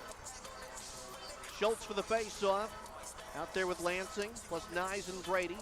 Force win the draw with Dabatilla gaining control of it. And it's Shelter up the ice to the Blackhawk line. Rims one behind the Waterloo net. 10 seconds to the Hawk power play begins, but right now Dabatilla has control of the puck for Fargo. Goes behind the Hawk net. Avoids a poke check from Nyes. Comes out with it right wing circle. Avoids Nyes again, then collided with his own man. The Hawks take it away, but then nearly give it back for a chance. The penalty time to the Hawks is over. Puck still deep in the Waterloo zone. Shelter with 5 minutes left to play. Trying to center one. Goes across the width of the ice to Hundley. He carries it back out to center after it eluded him near the blue line. He dumps it back in. The Hawks on the power play for 1:20. as Compton totes it up the ice into the offensive zone. Stops at the top of the left wing circle. Compton to Townsend at the right point. Teddy Townsend into the right wing circle for Hawkins. Just over a minute on the advantage. Back for Compton, centering, deflected. Bouncing puck. Callaway trying to cover it. And the Blackhawks think they've scored. No signal. Where's the puck? It was underneath Callaway, but was it over the goal line under Callaway? 1:02 left on the power play. 4:35 left to go in the third period. 1-1 the score. Will the officials take a look at this? We've not had a review for anything in this game, goal or penalty. Blackhawks hoping that the officials will review it, but I don't think that they're going to take a risk here with the challenge. We get an overhead look at it now as it was poked at, and Callaway pulled his leg over the puck, and there's not going to be anything there that's going to show the puck completely over the goal line. The officials are going to look, but I don't think they're going to see anything. And hopefully this is not a Blackhawk challenge. I don't think that there's going to be evidence enough from any angle that will be available to show the puck going completely across the goal line. So we do have a review. 4:35 left to play in a 1-1 game. Let's take a 30-second timeout and come back with more after this on the Courtyard by Marriott, Blackhawks Network, and 1650 The Fan. Domino's Mix and Match menu has items for every occasion. Flaco and your friends open mic night? Flaky bread twists and molten lava cakes should do the trick. Soccer team duty? Medium 2-topping pizzas and stuffed cheesy bread are your best defense. Is it your dog's half birthday? Celebrate his biggest day with savory sandwiches and tender specialty chicken. Mix and match 2 or more items for $6.99 each at Domino's. As for this offer, 2-item minimum prices, participation, delivery area, and charges may vary. Joining in for the pasta and pan pizza will cost extra. Local stores for delivery fees and can charge extra for some menu items. Blackhawks 1, Fargo 1. 4.5 minutes left to go in the third. The Blackhawks hoping that there's something that will show on video that will indicate the puck here crossed the goal line, but I don't think it's going to be there. And the Blackhawks and Force will likely still be tied at 1 with 1:02 left to go on a Blackhawk power play.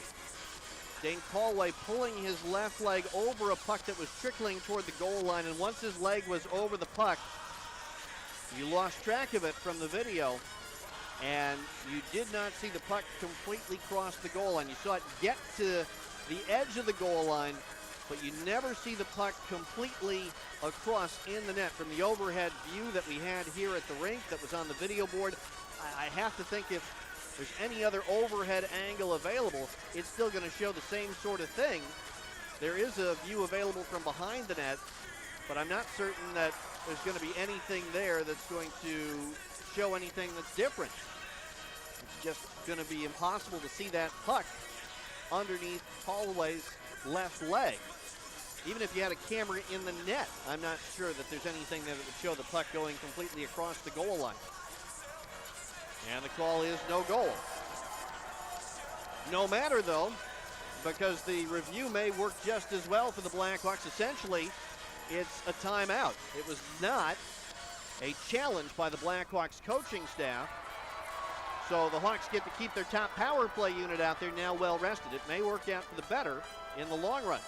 1-1 with 4:35 left to go in the third period. Hawks win the draw. It comes back to Compton. He bats down a rolling puck, flips it to Hawkins, who kicks to his stick, right wing circle. Back to Compton at the line. Wrist shot coming. Callaway the save. Rebound. Townsend fires and missed the net. Hits the end glass and it escapes out to center from there. Compton back to his own blue line. Challenged by Davatilla. Maybe willing to take a risk shorthanded. He does knife the puck free and brings it back to the Blackhawk line. Hooking a pass to Stenari on the left wing boards. Wasn't there, though, for the Force. They elect to bring it back to their own blue line. They give it up, and now Deering into the offensive zone. His shot goes off the glove of Callaway and then up out of play. 30 seconds left to go. The Force forced a turnover at the Blackhawk line. The Hawks got it back when the Force coughed it up. And that created a chance in transition for Deering and the Hawks. Down to 30 seconds left on the power play. 4:02 left to go in the game. This group's been out there for the entire power play.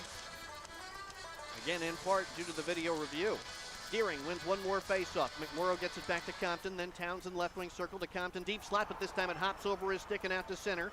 Basson picks it up for Fargo to the Black Hawk line. Basson, wrist shot. It was blocked by Townsend. Everyone lost track of it. It's caught up in Townsend's gear. Play stops with 16 seconds left on the Waterloo power play, and the draw is going to stay in the Black Hawks zone. 3:48 left in the third. Fargo had the only goal for the longest time, almost 2 full periods, with a 1-0 lead thanks to Cole Bumgardner's goal at 12:56 of the first. The Hawks with a power play answer at 12:39 of the third. Brendan McMorrow scoring. Fargo had most of a power play after that to try to retake the lead, but it ended prematurely with an offsetting penalty. And the Hawks now on the backside of the sequence of calls. Final seconds of their power play. The Hawks control out of their own zone. McMorrow hurries up the ice, goes wide to the right wing boards, cross the line, fell down, still swept the puck into the opposite corner for Hawkins' left wing side. Then for Townsend under pressure, but back to Hawkins and Wall. Keeps it moving clockwise to Nyes. Power play time is over. Nyes lost the puck to Stenari, who clears it, but Compton back to play safety, gets control. His pass for Townsend, couldn't dump it in. Townsend picks the puck up then, brought it across the line, stripped away. Force send it back out to center. Shelter avoiding Lansing. Back to the Black Hawk zone, stops, centers. A chance for Davatilla, that was blocked and goes up out of play. At the last moment, I don't know if it was Townsend or if it was another Black Hawk, but someone got a stick into the path of that shot and sent it up into the protective netting. 3:11 left to go in regulation. There's not been an even strength goal in the game. Hawks out shooting the Force 32-22. That's one shot shy of the total the Black Hawks had in the overtime loss to Fargo back on October the 17th. And the faceoff controlled in the Hawks zone. Mulgrave plays it counterclockwise behind the net. Chopped at by Mason, couldn't get it out on his own. Held in, rim back behind the Hawk goal by Basson. Ron to it first, but Phelan right on his hip, and they get caught up in the corner at the left of Moore. And eventually, it's worked loose. Huck flips it to the line. Larilla trying to make a leaping play to keep it in. He did, and without a hand pass either, as it's rim back behind the Hawk net. Ty Mason back on it for Waterloo. Rink wide missed. The Hawks Huck, and this is going to go for icing. 2:35 left to go in the third period. 1-1 the score.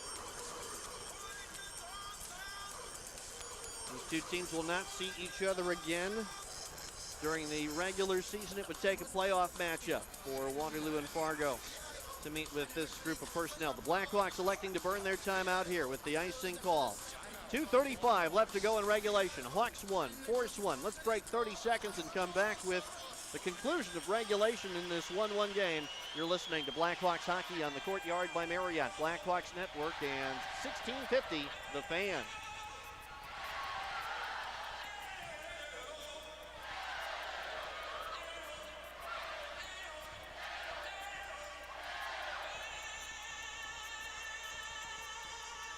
Well, pardon me, we'll keep it here instead. Want to let you know that there is an upcoming UNI Panther men's basketball broadcast to mark on your calendar. Wednesday, New Year's Day, the Panther men take on Belmont.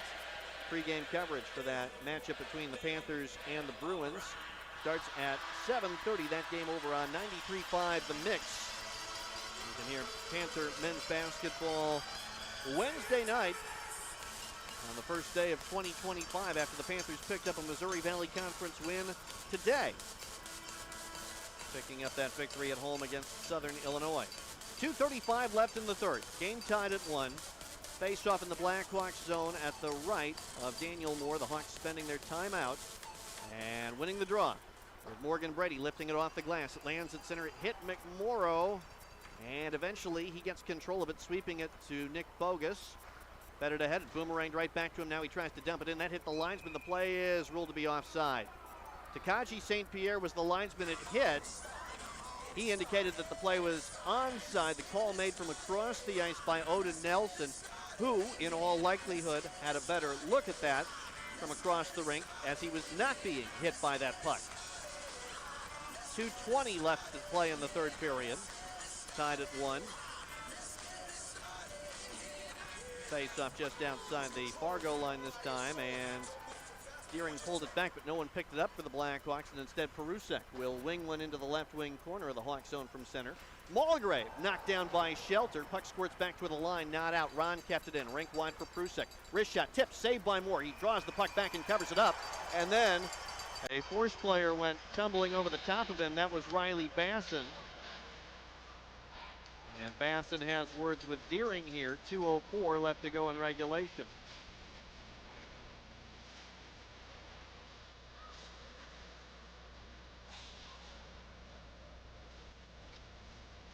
Some late excitement in yesterday's game. The Blackhawks scored a 6-on-5 goal with just under 3 minutes left. But that only brought the Hawks back within 1 on Saturday. The Force scored an even later empty net goal to seal it. 5-3 was the final in yesterday's game. Tonight, we go into the final couple minutes with a 1-1 tie. Potentially the third one-goal game in 4 meetings between these teams. The Force have been on the upside of all of them, whatever the score. Hawks win a draw, but fail to clear. It's rimmed back behind the Hawk net, where it's picked up by Michael Phelan. He keeps it moving counterclockwise, but it's out of Mulgrave's reach. Prusek took a hit, but kept it in. Playing it back the other direction. Montero with it for Waterloo. He's able to fly it towards center, but before it got out to center, it went over the glass. And another face-off in the Blackhawks zone in Waterloo ever since their most recent power play was denied. Spent a lot of time in their own zone. 1:46 left to go in the third. Certainly more than they would like in a 1-1 game against an opponent that has won 8 straight head-to-head meetings in regular season or overtime play. The Blackhawks' last win against Fargo, April the 8th of 2023. They're going to move the draw out to the neutral zone here. The Hawks lobbied. The officials talked about it and decided that it deflected off of a Fargo player and over the glass. So maybe a break for the Hawks as the Force still ask about the call. And the face-off is won by Schultz, who got control of it himself in the referee's crease. Trying to hand it off to Montero. It stays stuck along the kick plate. Now wrenched down into the Fargo zone, where the Force take possession of it. Zimmerman, left of his net, slides one back across the ice, and Larilla totes it out to the neutral zone. Backing down, the Hawks. Schultz gives it to Stenari just across the line. Flipped one toward the net. It went through the slot and into the opposite corner. And now it's knocked off of Davatilla's stiff by Walker. Slides back to Fargo ice with 1:15 left to go in regulation. Larilla outlets it to Stenari. Hooks at center and goes across the width of the ice to Davatilla.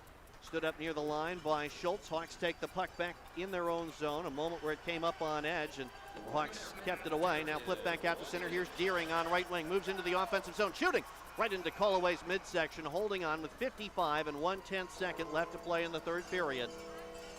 33rd shot on goal in the game for the Blackhawks. 15 of them in the period. And 14 in the first. They've got 15 in the third, only 4 shots in the second. But that will be forgotten if the Blackhawks can find a way into the lead for the first time.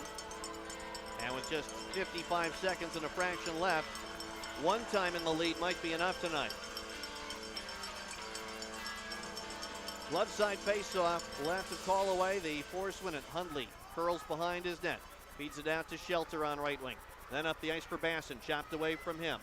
McMorrow, who has the Hawks goal, got it for Deering. Back to McMorrow, gains the Fargo line on his backhand, centers one. Tipped just wide of the Fargo net by Jete. Force won a counter with under 40 seconds left to go. Brought up right wing by Hundley. Got to the red line and dumped it in. No, he didn't. A late icing indication from Takaji St. Pierre. And the Force surprised, to say the least. And now, Brett Skinner palms up. Unhappy with the icing call. 33 and a half seconds left to go in the third period. 1-1, and we are in next goal wins territory for sure. Deering and Basson for the faceoff, and will the Force take their time? Yes, they will. Fargo calls timeout, so both teams have spent their timeout at this point. Star Wars night coming up next Saturday when the Blackhawks take on the Cedar Rapids Rough Riders. It's also the next Blackhawks family 4-pack game. Get 4 tickets, 4 check-a-pucks, and $32 worth of concession vouchers in a package for $72. Star Wars night next Saturday pits the Blackhawks against the Cedar Rapids Rough Riders. Hope you'll be here for that one. It's the conclusion of a 6-game Waterloo homestand. The Blackhawks also home on Tuesday between now and then to take on the Dubuque Fighting Saints. Good seats available for the New Year's Eve matchup. Game time 6:05 Tuesday night, Waterloo and Dubuque, in a game that's presented by Maple Lanes and Cadillac Extreme Bowling Center. The Hawks trying to pick up their 12th win of the season, trying to rally from a second intermission deficit to a victory for the first time this year. Also, trying to drop the Force in regulation if they can. Fargo has not lost in regulation under these conditions. It'll take a Blackhawk goal in the next 33.5 seconds to achieve that, but the Hawks would certainly take a win if it came in overtime too.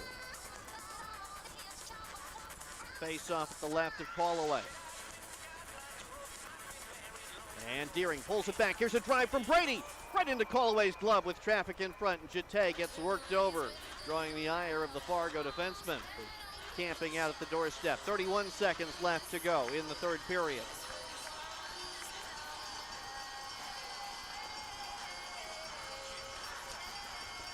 Deering will try to win it again. This time Compton positioned a little bit more behind Deering. Brady more in the high slot. And the face-off is controlled by the Force with McLaughlin bringing it out to the neutral zone on right wing. 25 seconds left in regulation. He feeds a pass to Davatilla shooting, more the save. And now a face-off beside the Blackhawk net as Moore gave no rebounds. 22 and 2/10 seconds left to go.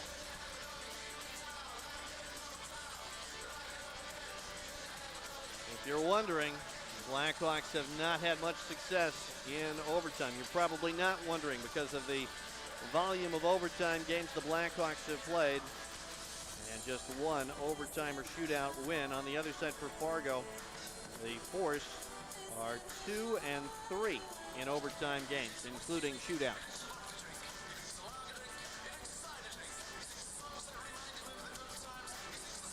The face-off won by the Hawks. Mulgrave got it off the glass and out to center. McMorrow backs down Larilla. Got it to the Fargo line. Rimmed it into the corner on left wing for Jete. Trying to work it back out to the line, but Davatilla took it away. Reed Davatilla up the ice under 10 seconds left to go. Into the Hawks zone it comes. And a try by Davatilla was blocked up out of play. 5 seconds and a fraction left to go in regulation. That's what stands between the two teams and overtime. Face off left to Daniel Moore. Brock Schultz comes out specifically to be available if the Hawks can't have Grady Deering tank the draw. Should he be tossed out of the face-off, Schultz is out there. It is Deering for the face-off against Basson for Fargo. Basson pulled it back. It's in the slot. Hawks find it and clear, and that'll do it for regulation. This one is going to go to overtime. Tied at 1, the Blackhawks with the only goal in the third. Can they pull out an overtime win after having just one in their first 9 overtimes this season? We'll take a 1-minute timeout and come back for the overtime period after that. Hawks 1, Force 1 on the Courtyard by Marriott, Blackhawks Network, and 1650 The Fan. Coors Light presents To Chill or Not to Chill. When your friend skips your favorite song on the playlist. End of friendship. Or choose chill because that song lives rent-free in your head anyway. And you planned ahead by bringing Coors Light to the party. And the sound of that ice-cold can cracking open with music to your ears already. Coors Light. Choose chill. Celebrate responsibly. 2024 Coors Brewing Company, Golden, Colorado. Pit Pop Popcorn. It's a poppin' in Iowa. But many people don't have world-class popcorn growing in their neighborhood. Pit Pop is grown better right next door in Cedar Falls. Never fear, you can ship Pit Pop popcorn anywhere in the United States. Think of those people who don't have Pit Pop popcorn at their local grocery store. Send them a Midwestern care package from pit-pop.com. That's fit-pop.com. Fit Pop Popcorn. It's a poppin' in Iowa. Hawks 1, Force 1, going to overtime. The only goal in the third period scored by Brendan McMorrow on a power play at 12:39 from Dylan Compton and Grady Deering, McMorrow's 10th of the season. The Hawks 1 for 5 on the power play tonight. Fargo 1 for 4 in the third period. The Hawks had 16 shots on goal, the Force with 8. Waterloo has already tied a team record for overtime or shootout losses under the current USHL point system. However, the actual team record for OT or shootout losses actually 9. That was back in 1999-2000. However, the Blackhawks only got credit for points in 4 of those games because at the time, the USHL only awarded shootout loss points, not a point for an overtime loss. The Hawks hope to not tie that record right now with 5 minutes of overtime and a 1-8 overtime record this season. Fargo 2-3 in overtime. McMorrow and Townsend plus Compton for Waterloo, Davatilla and Zaremba plus Larilla for Fargo. And the draw to begin overtime is taken by the Force, with Zaremba turning and playing it back to his own zone for Larilla, who's going to have to go all the way back to the extended goal line and bank it off the end wall. It missed Zaremba. Davatilla now trying to get control of it and does, and scoots out to the neutral zone. Backing down Compton, who then took the puck away from him right to McMorrow, and he's up the ice 2-on-1. McMorrow with Townsend, moves in, right side, shoots, he scores! Hawks win!